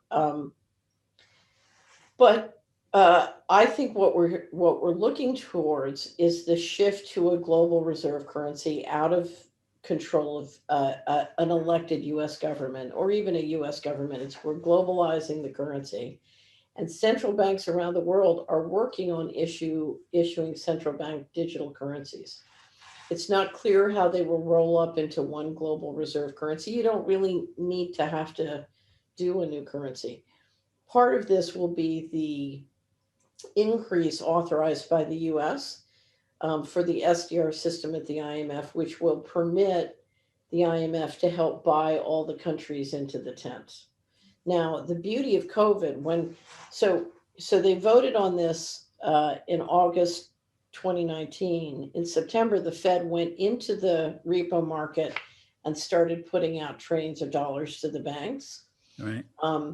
We then go into the next year, the market runs up. We then go into the next year. It was clear that part of this was they wanted to get rid of the populist surge. There was literally a war on populism that was happening. Right. And so you're trying to shut down the power of the electorate in the big democracies. And so we move into 2020. And what you need at this point is you have a portion of the economy which are independent producers. So we have two classes of people, the people who can print money and the people who can earn money. So this is Main Street. This is mom and pop businesses. And essentially what you're looking at is the people who print money want to basically buy out and shut down and roll up that part of the economy. Now, if they were going to do that at market prices, it would be one price. But if they can shut down those businesses and put everybody in a debt trap, they can pick it up for a song, right? Right. Okay. So you have, so you create a situation where the government declares all of the independent producers, who are, by the way, financing the populist candidates. Right. You declare them non-essential and shut them down. You put them in a debt trap. You get them hooked on government subsidy. You get their employees quitting or leaving or going on employment compensation. And then you pump massive amounts of money into the private equity firms and the big banks, who then basically suck up and take over the whole economy.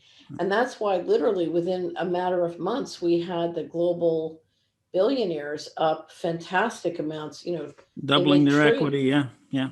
Right. Because it doesn't take a banker to see that, if you're closing down a mom and pop shop in Main Street, as you referred to it. In Canada, we have King and Queen Streets because we're a monarchy, but, right. And you can't sell shoes when 4 or 6 people a day will go in, but you have to buy your shoes at Walmart and Costco. Well, I'll bet you, I don't know what the statistics are, but I'll bet you by shutting down the churches, they dramatically increased Amazon and Netflix sales. Everybody stays home and streams. Oh, for sure. Right. For sure. So let me give you some statistics. Okay.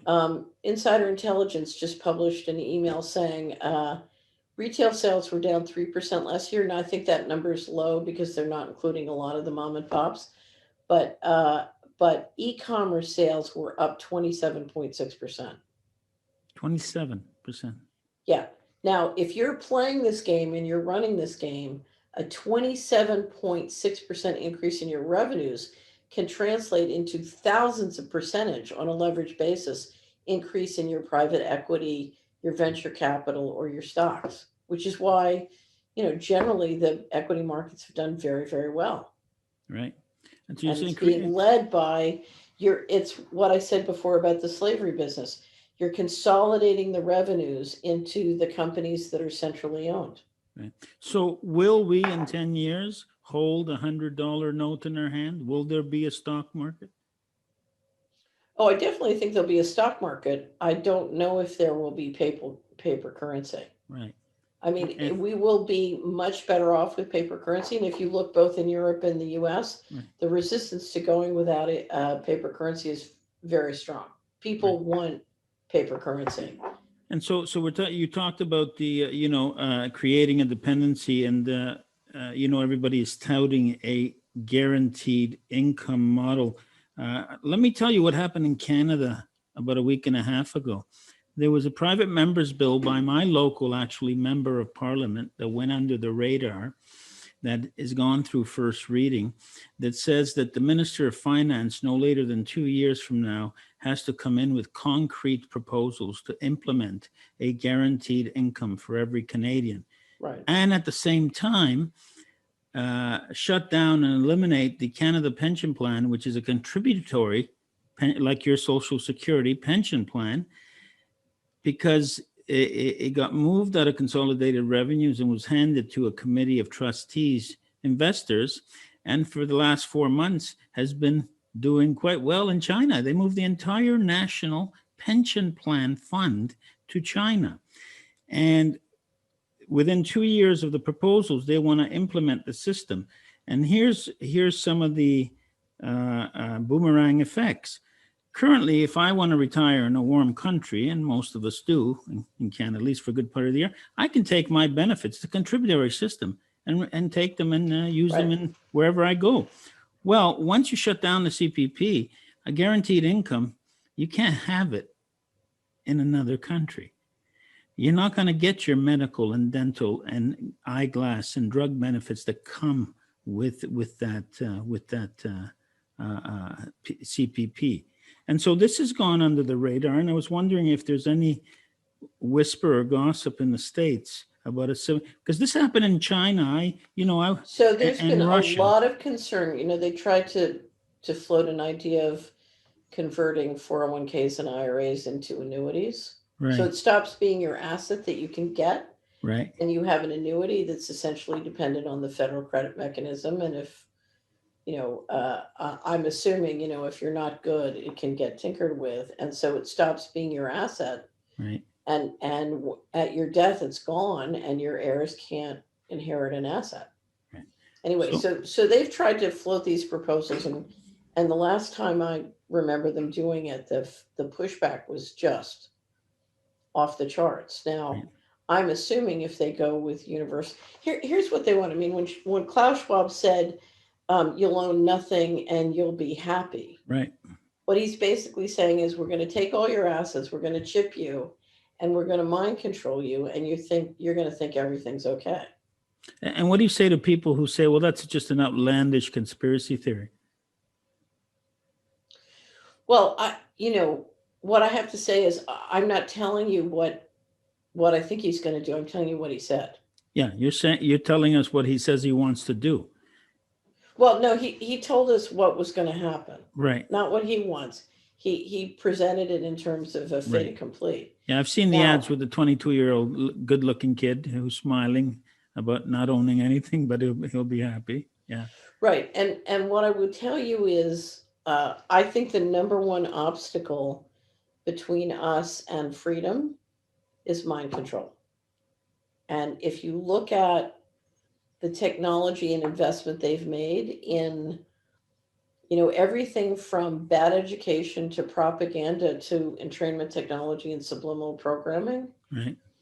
It's very, very serious. And we have a world of people who are ingesting through their smartphones unbelievable amounts of entrainment technology and subliminal programming that has been designed to influence them in ways they don't understand.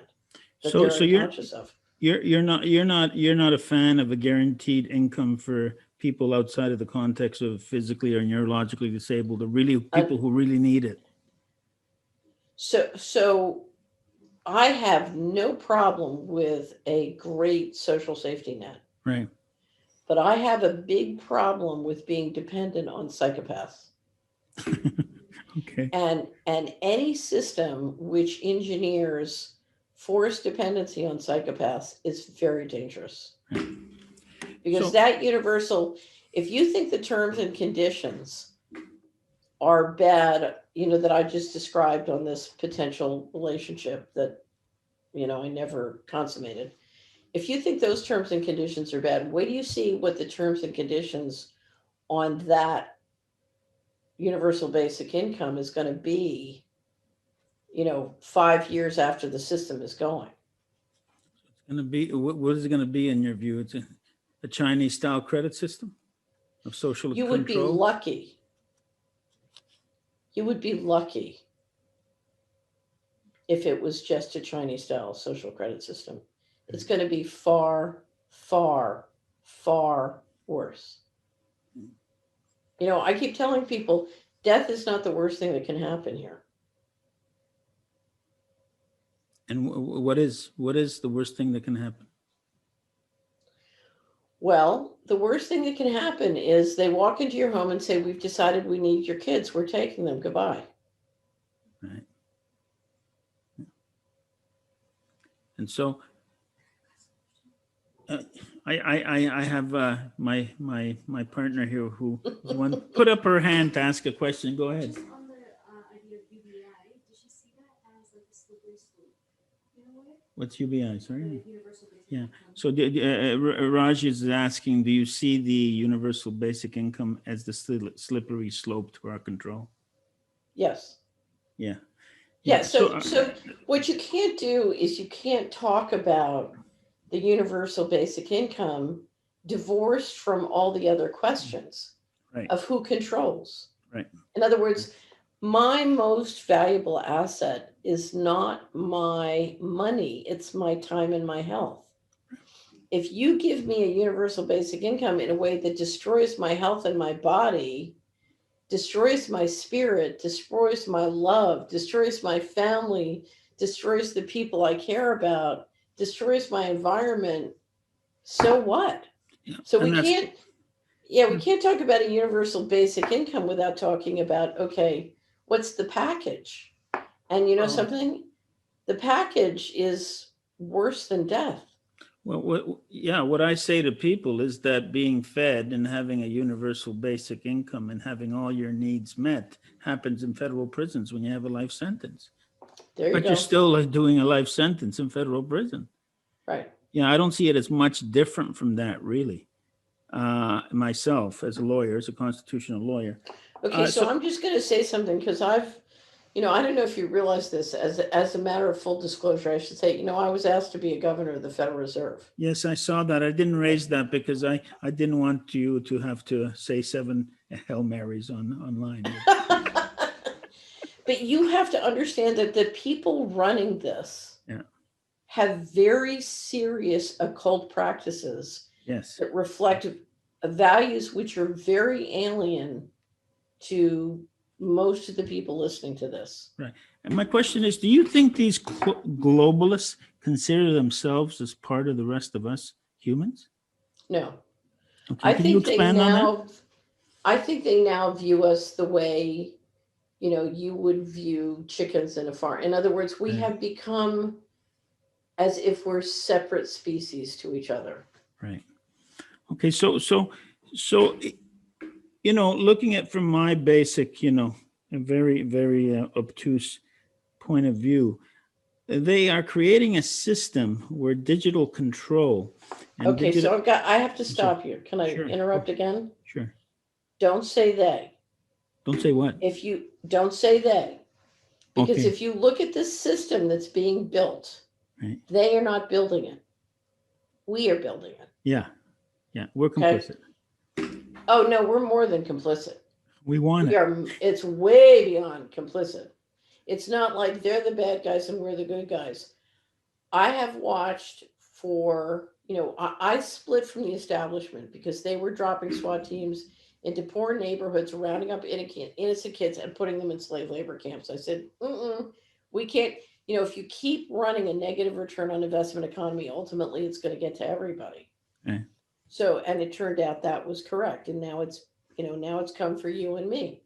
But if you look at the complicity, at least of the American people in narcotics trafficking, in the military industrial complex, in going into places all around the world like Libya and raping them and stealing their Mm. stuff, in Russia, this is not them, this is us. And we are standing in the psychic storm of our own evil. Right. And that, if we can face that, that's where we get the power. Because if we're building this prison, if we're building our own prison, we can stop building it. Right. And I got to confess to you, Catherine, that, in my sorry, 62 years on this planet, I never believed in good or evil until COVID came around. Oh, I believe in evil. I've seen it. I've dealt with it. Yeah. There is real evil. We're dealing with a serious demonic force here. Right. So we have a system that's that's teetered, that's on the brink right now, whereby the Mr. Global is digitizing not only the monetary system, which leads to control. He's digitizing our data. He's digitizing our body, and basically, the way I see it, dehumanizing us from the intrinsic God-given or mother-given attributes of free thought, conscience, belief, speech, association, assembly, life, liberty, and security of the person, and the right to be treated equally with every other human being.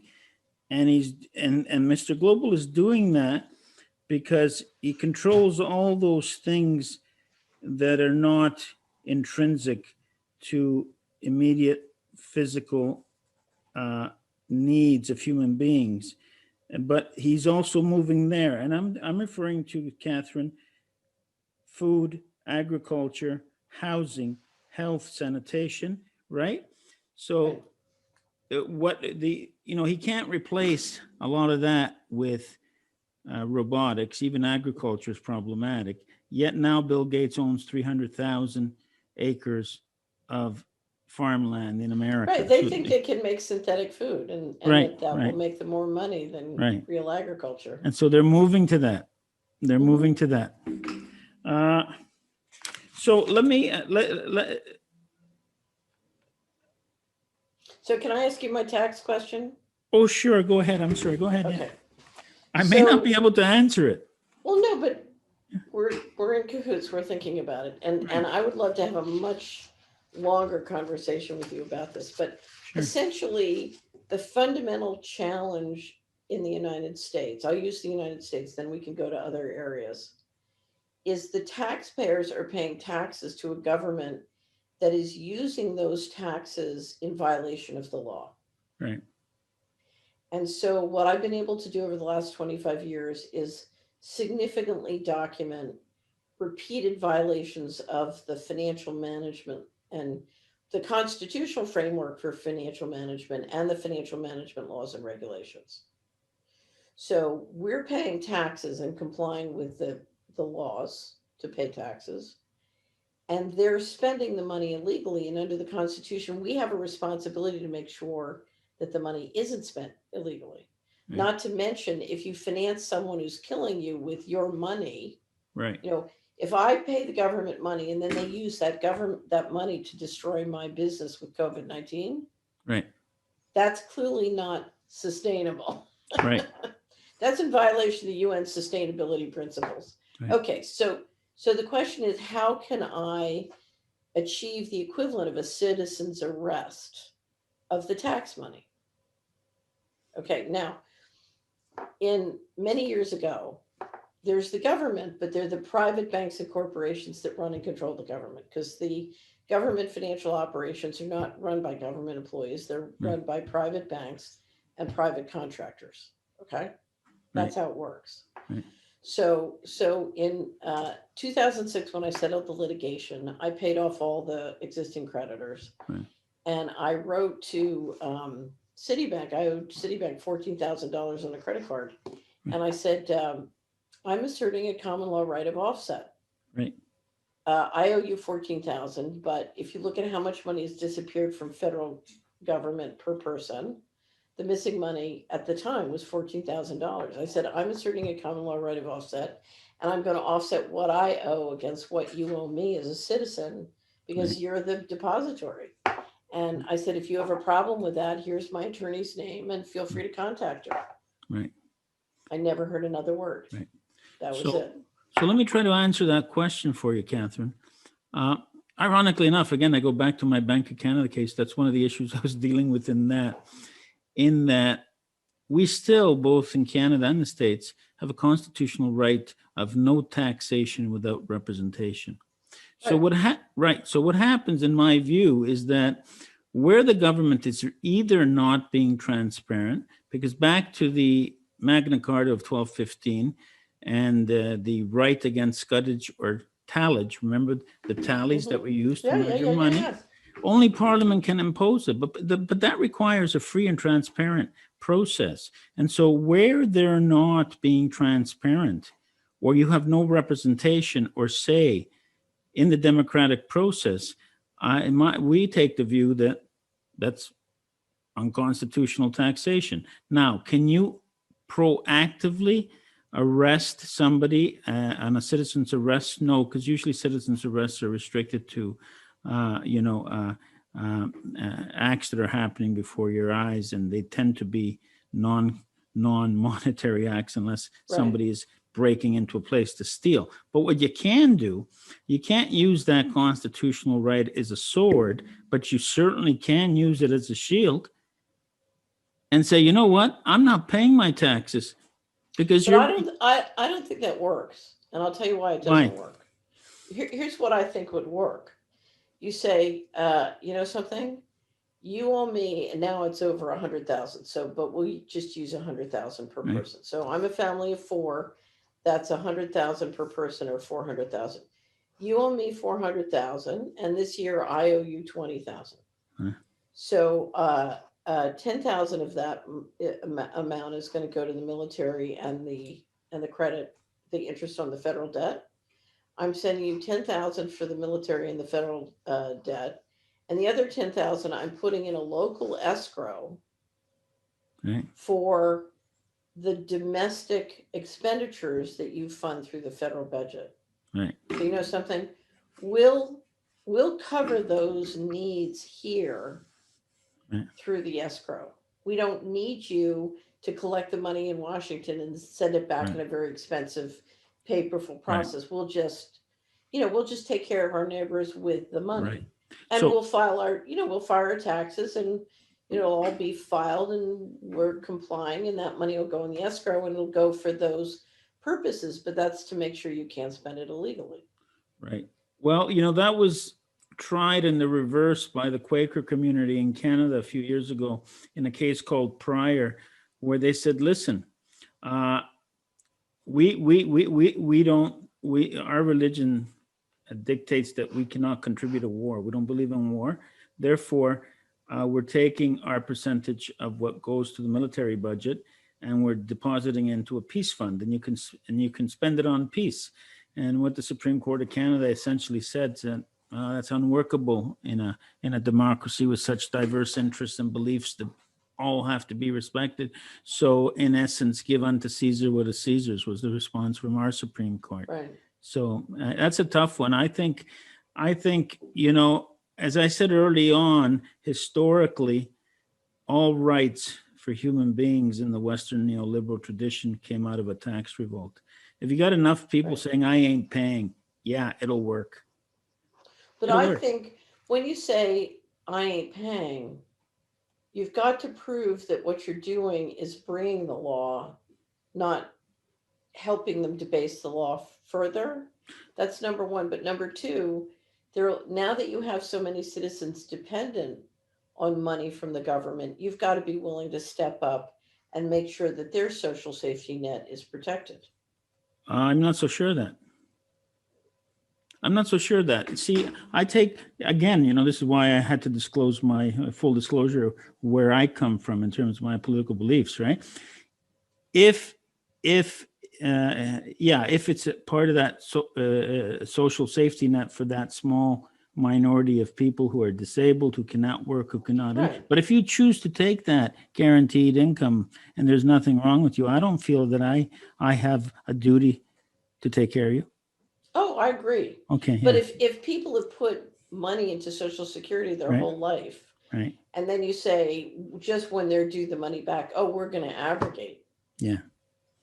So I really feel, when people talk about debt relief, that's not what they're talking about. They're talking about asset destruction. Right.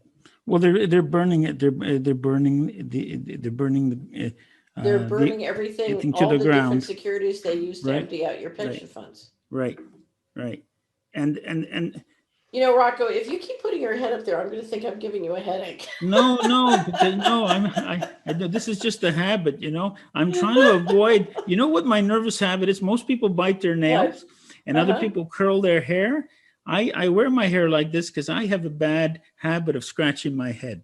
So the hand goes up there, but it just stops short, But no, you're not Okay. giving me a headache. This is, I love listening to you because you have such a clear focus and a deep understanding of this stuff.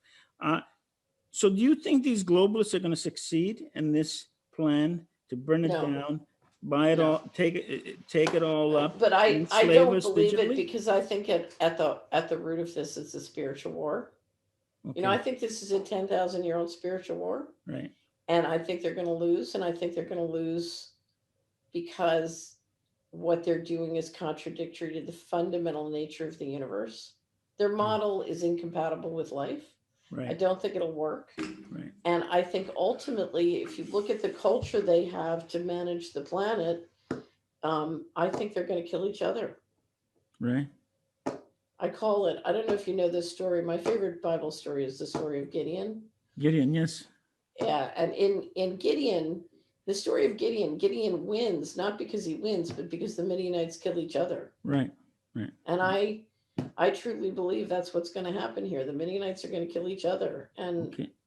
I certainly hope so. But in the interim, short, medium, and long term, what advice do you give to those of us who don't agree with this agenda, who want to keep our humanity, but we act within our first circles of our so own the first thing family you have and to friends, do, stop building the prison. right? Number one, go find the other people who are not going to build the prison. Some of, Okay. I hate to say this, but if you've got family and friends who are building the prison, there's going to be a separation here. Right. If you don't want to join the cult, you have to leave the cult behind. Yeah. So hang with people who feel like you. Find your family. Right. My favorite mystery writer, Andrew Vax, Mm-hmm. has an expression. He says, your family are the people who won't turn you in. Go Right. find your family. Right. You need to be around people and companies and institutions of integrity. Right. And you need to understand at the bottom of your tippy toes that death is not the worst thing that can happen here. Okay. And then you've got to figure out how to build as much resiliency outside the system as you possibly can in a way that you're very productive. We all Right. have to be very productive. Okay. And So then we keep trying to build the kind of society, a human civilization. We need to do everything we can to preserve the culture, within ourselves. I keep buying, hardbacks of Aristotle. No, because they're going to burn the books, so we've got to preserve the right. great books. I just downloaded, all Bach onto an MP3 So player. okay. So you're taking care of the nest at that point. But when you leave the nest and you go on the sidewalks, does that include not masking if you don't want, not getting tested if you don't want, and saying no thank you to all the other measures that they're putting out? It may mean moving to places where you don't have to do that. Okay. But where do you do that, Catherine? Because, I look around the world and I'm shopping. Listen, I've lived in a lot of different places. I was born in Italy. I studied in Quebec. I had an office in Vancouver. I spent 5 years with my first spouse in China off and on. Wow. And now I'm looking at other places like Turkey, the Azores, and Portugal. But then I read up on their measures, and they don't look much different from ours here. So I'm teeter-tottering with this. Okay, do I move to a farm and arm myself here, Or do I do it in a foreign country where I have no rights? So I don't know the answer to that, Okay. but I'll tell you how I solve that problem. You're in Holland. Yeah, but the way it's a process. In other words, I absolutely, because I've lived through tremendous amounts of violence and harassment over the last 25 years and enormous amounts of sort of, all different pressure brought to bear. Um, I really believe each one of us comes here for a purpose. And if we're serving our purpose, we're safe until it's time for us to leave. And so, what each one of us has to decide, what is my purpose? What am I here to do? What am I here to contribute? Why am I here? And if you follow that purpose and you ask for protection, you'll be protected until it's time for you to leave. We're all going to leave. We're all going to die. It's, to me, it's just a passage.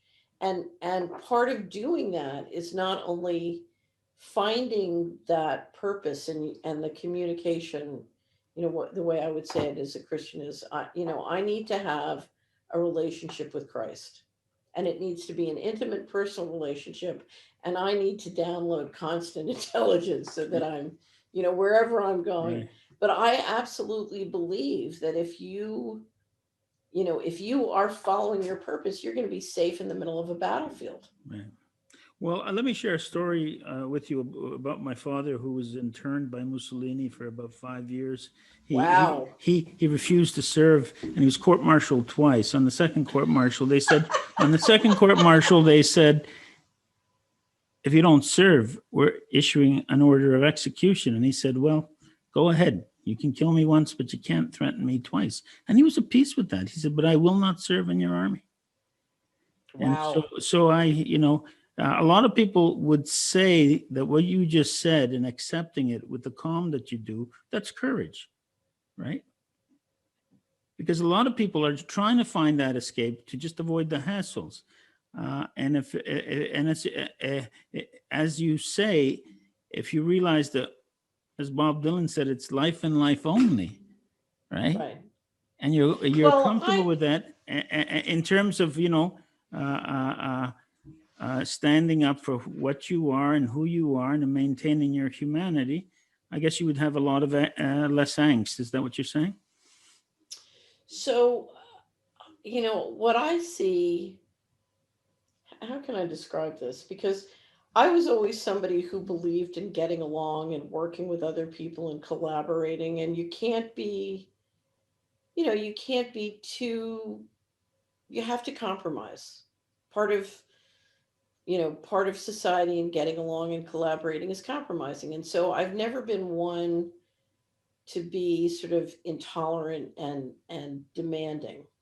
And yet in 1998, when I decided I would refuse to settle and I would really fight, it was because there's certain lines you cannot cross. Right.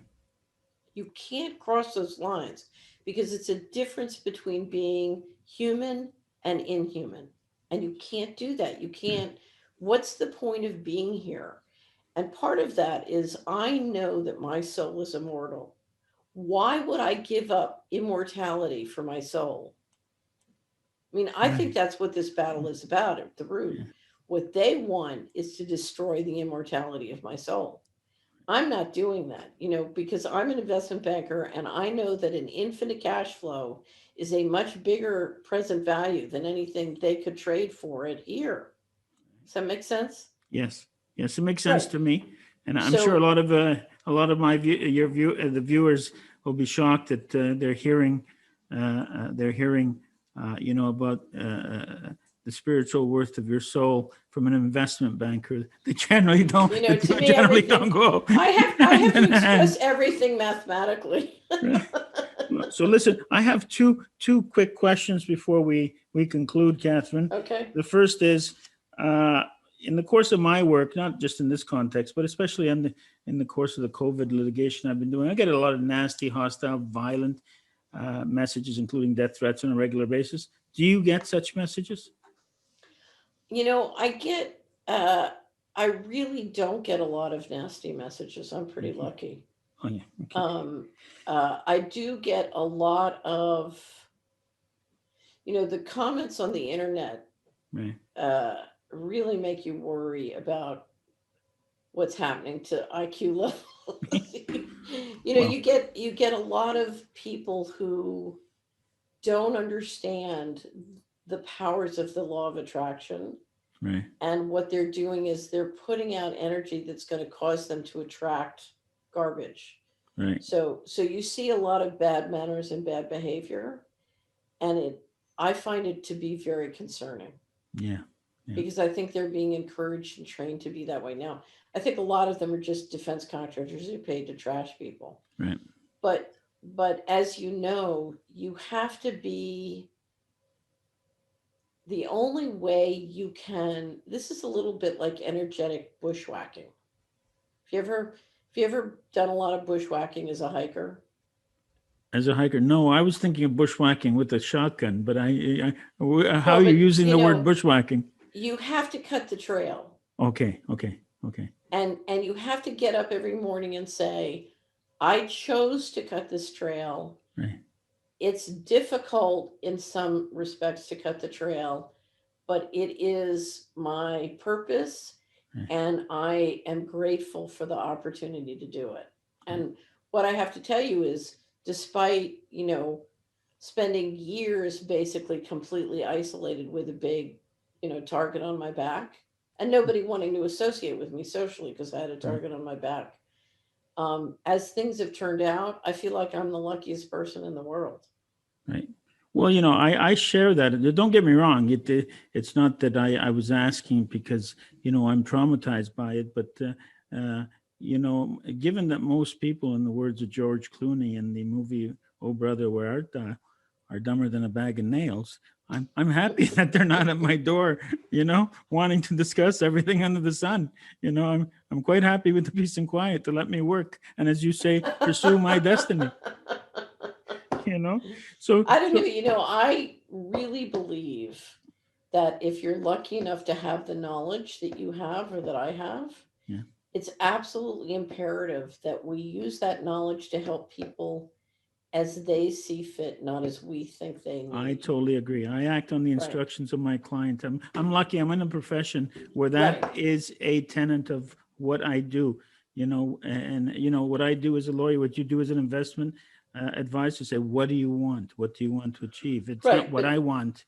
Right. One of the things I discovered when I first started down this role was that most of the citizens of America are under terrible stress and pressure, and they have terrible pressures on their time.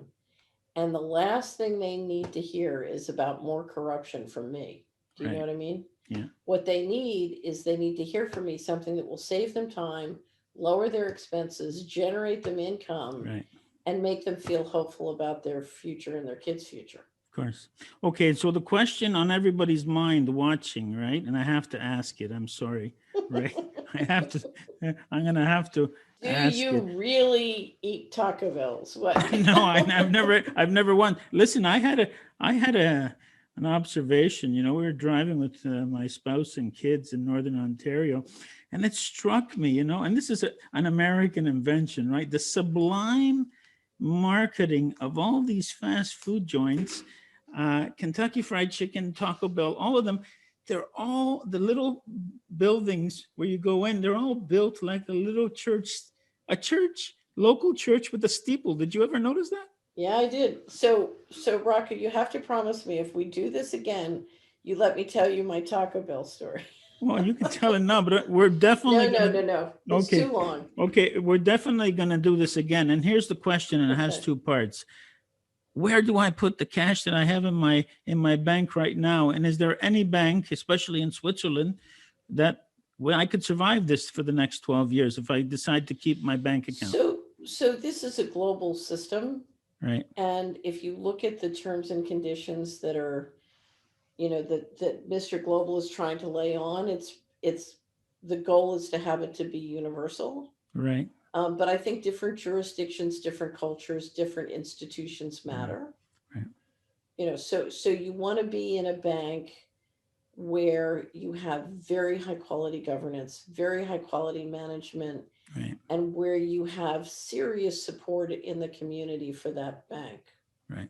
And they're well capitalized. Right. So if you can find that, it's a wonderful thing to have. And So I'm a believer in having money in the bank. I'm also a believer in having lots of resources outside the bank.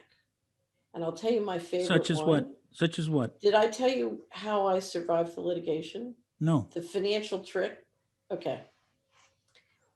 When I got, the situation started in 95, but then it grew and grew and grew, and it sort of came to the big attack in 98. They were trying to falsify evidence and sort of frame us.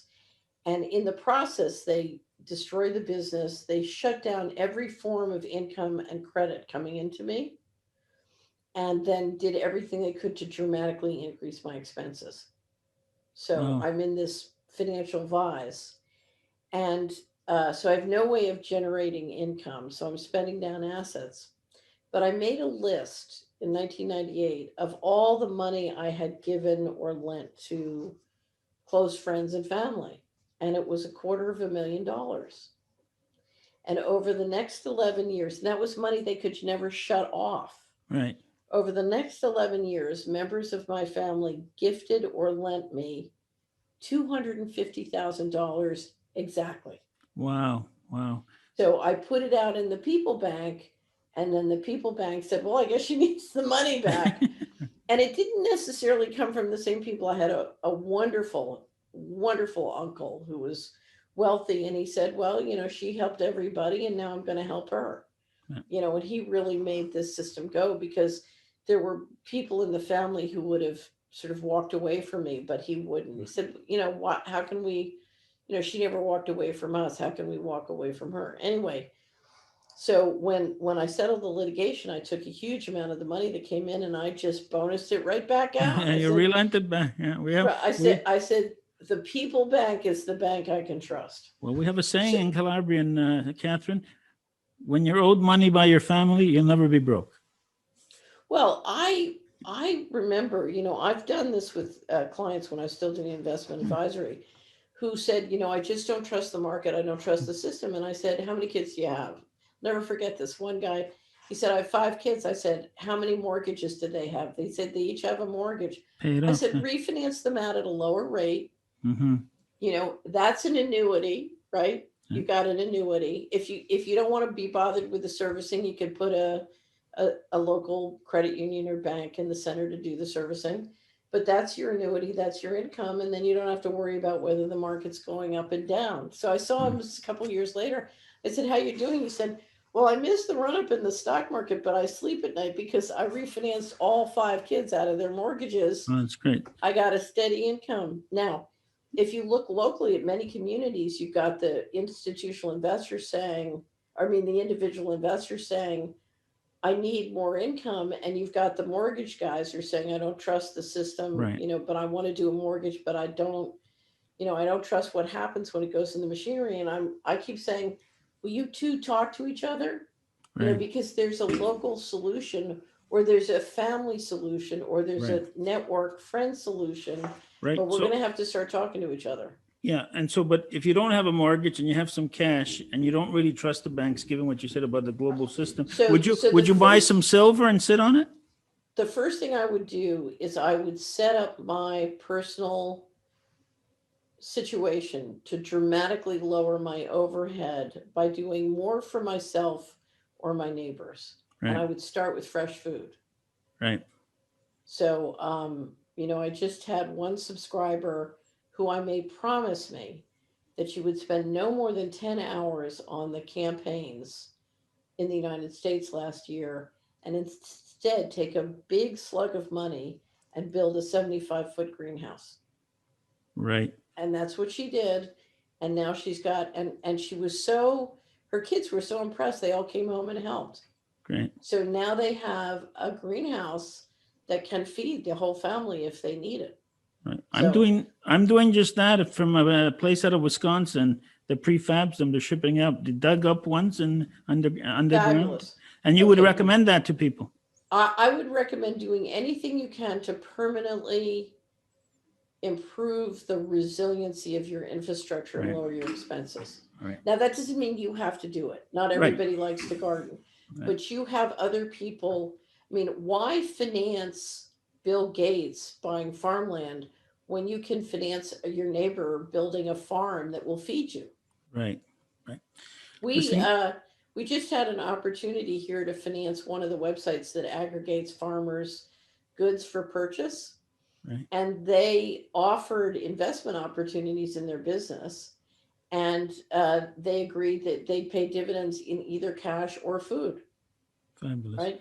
Can we So- remind people that one of the most successful banks in the history of banking was Benjamin Franklin's bank, who pegged the value of his dollar on agricultural producing land? Right. Right. Yeah. Listen, Um, Catherine, this has been an absolute pleasure Well, I was for going to me. tell you 10 other places you could put your. Oh, your- go put ahead. your Yeah, assets. Go ahead. My son will wait. Go ahead. Oh, okay. So the first thing I would do is do anything that can permanently lower your expenses and increase resiliency. Okay. Yeah. Then I would have liquidity, not just in cash and coins, so precious metals definitely, but I have boxes of little whiskey jars. Hey, listen, we're on at Edam there. I have a supply of the best scotches and wines. They'll be the last I but I have the relinquish. little bottles because I want to use. I'm planning on using them in a currency if the time comes. Okay. Okay, so cash, coins, liquidity. There are many different arrangements you can do with precious metals. Right. We won't go into the whole Yeah, thing, but I yeah. would definitely do that. Yeah. I think the best investment in the world, although it's very tricky, is to have a successful operating company that can generate an income. Right.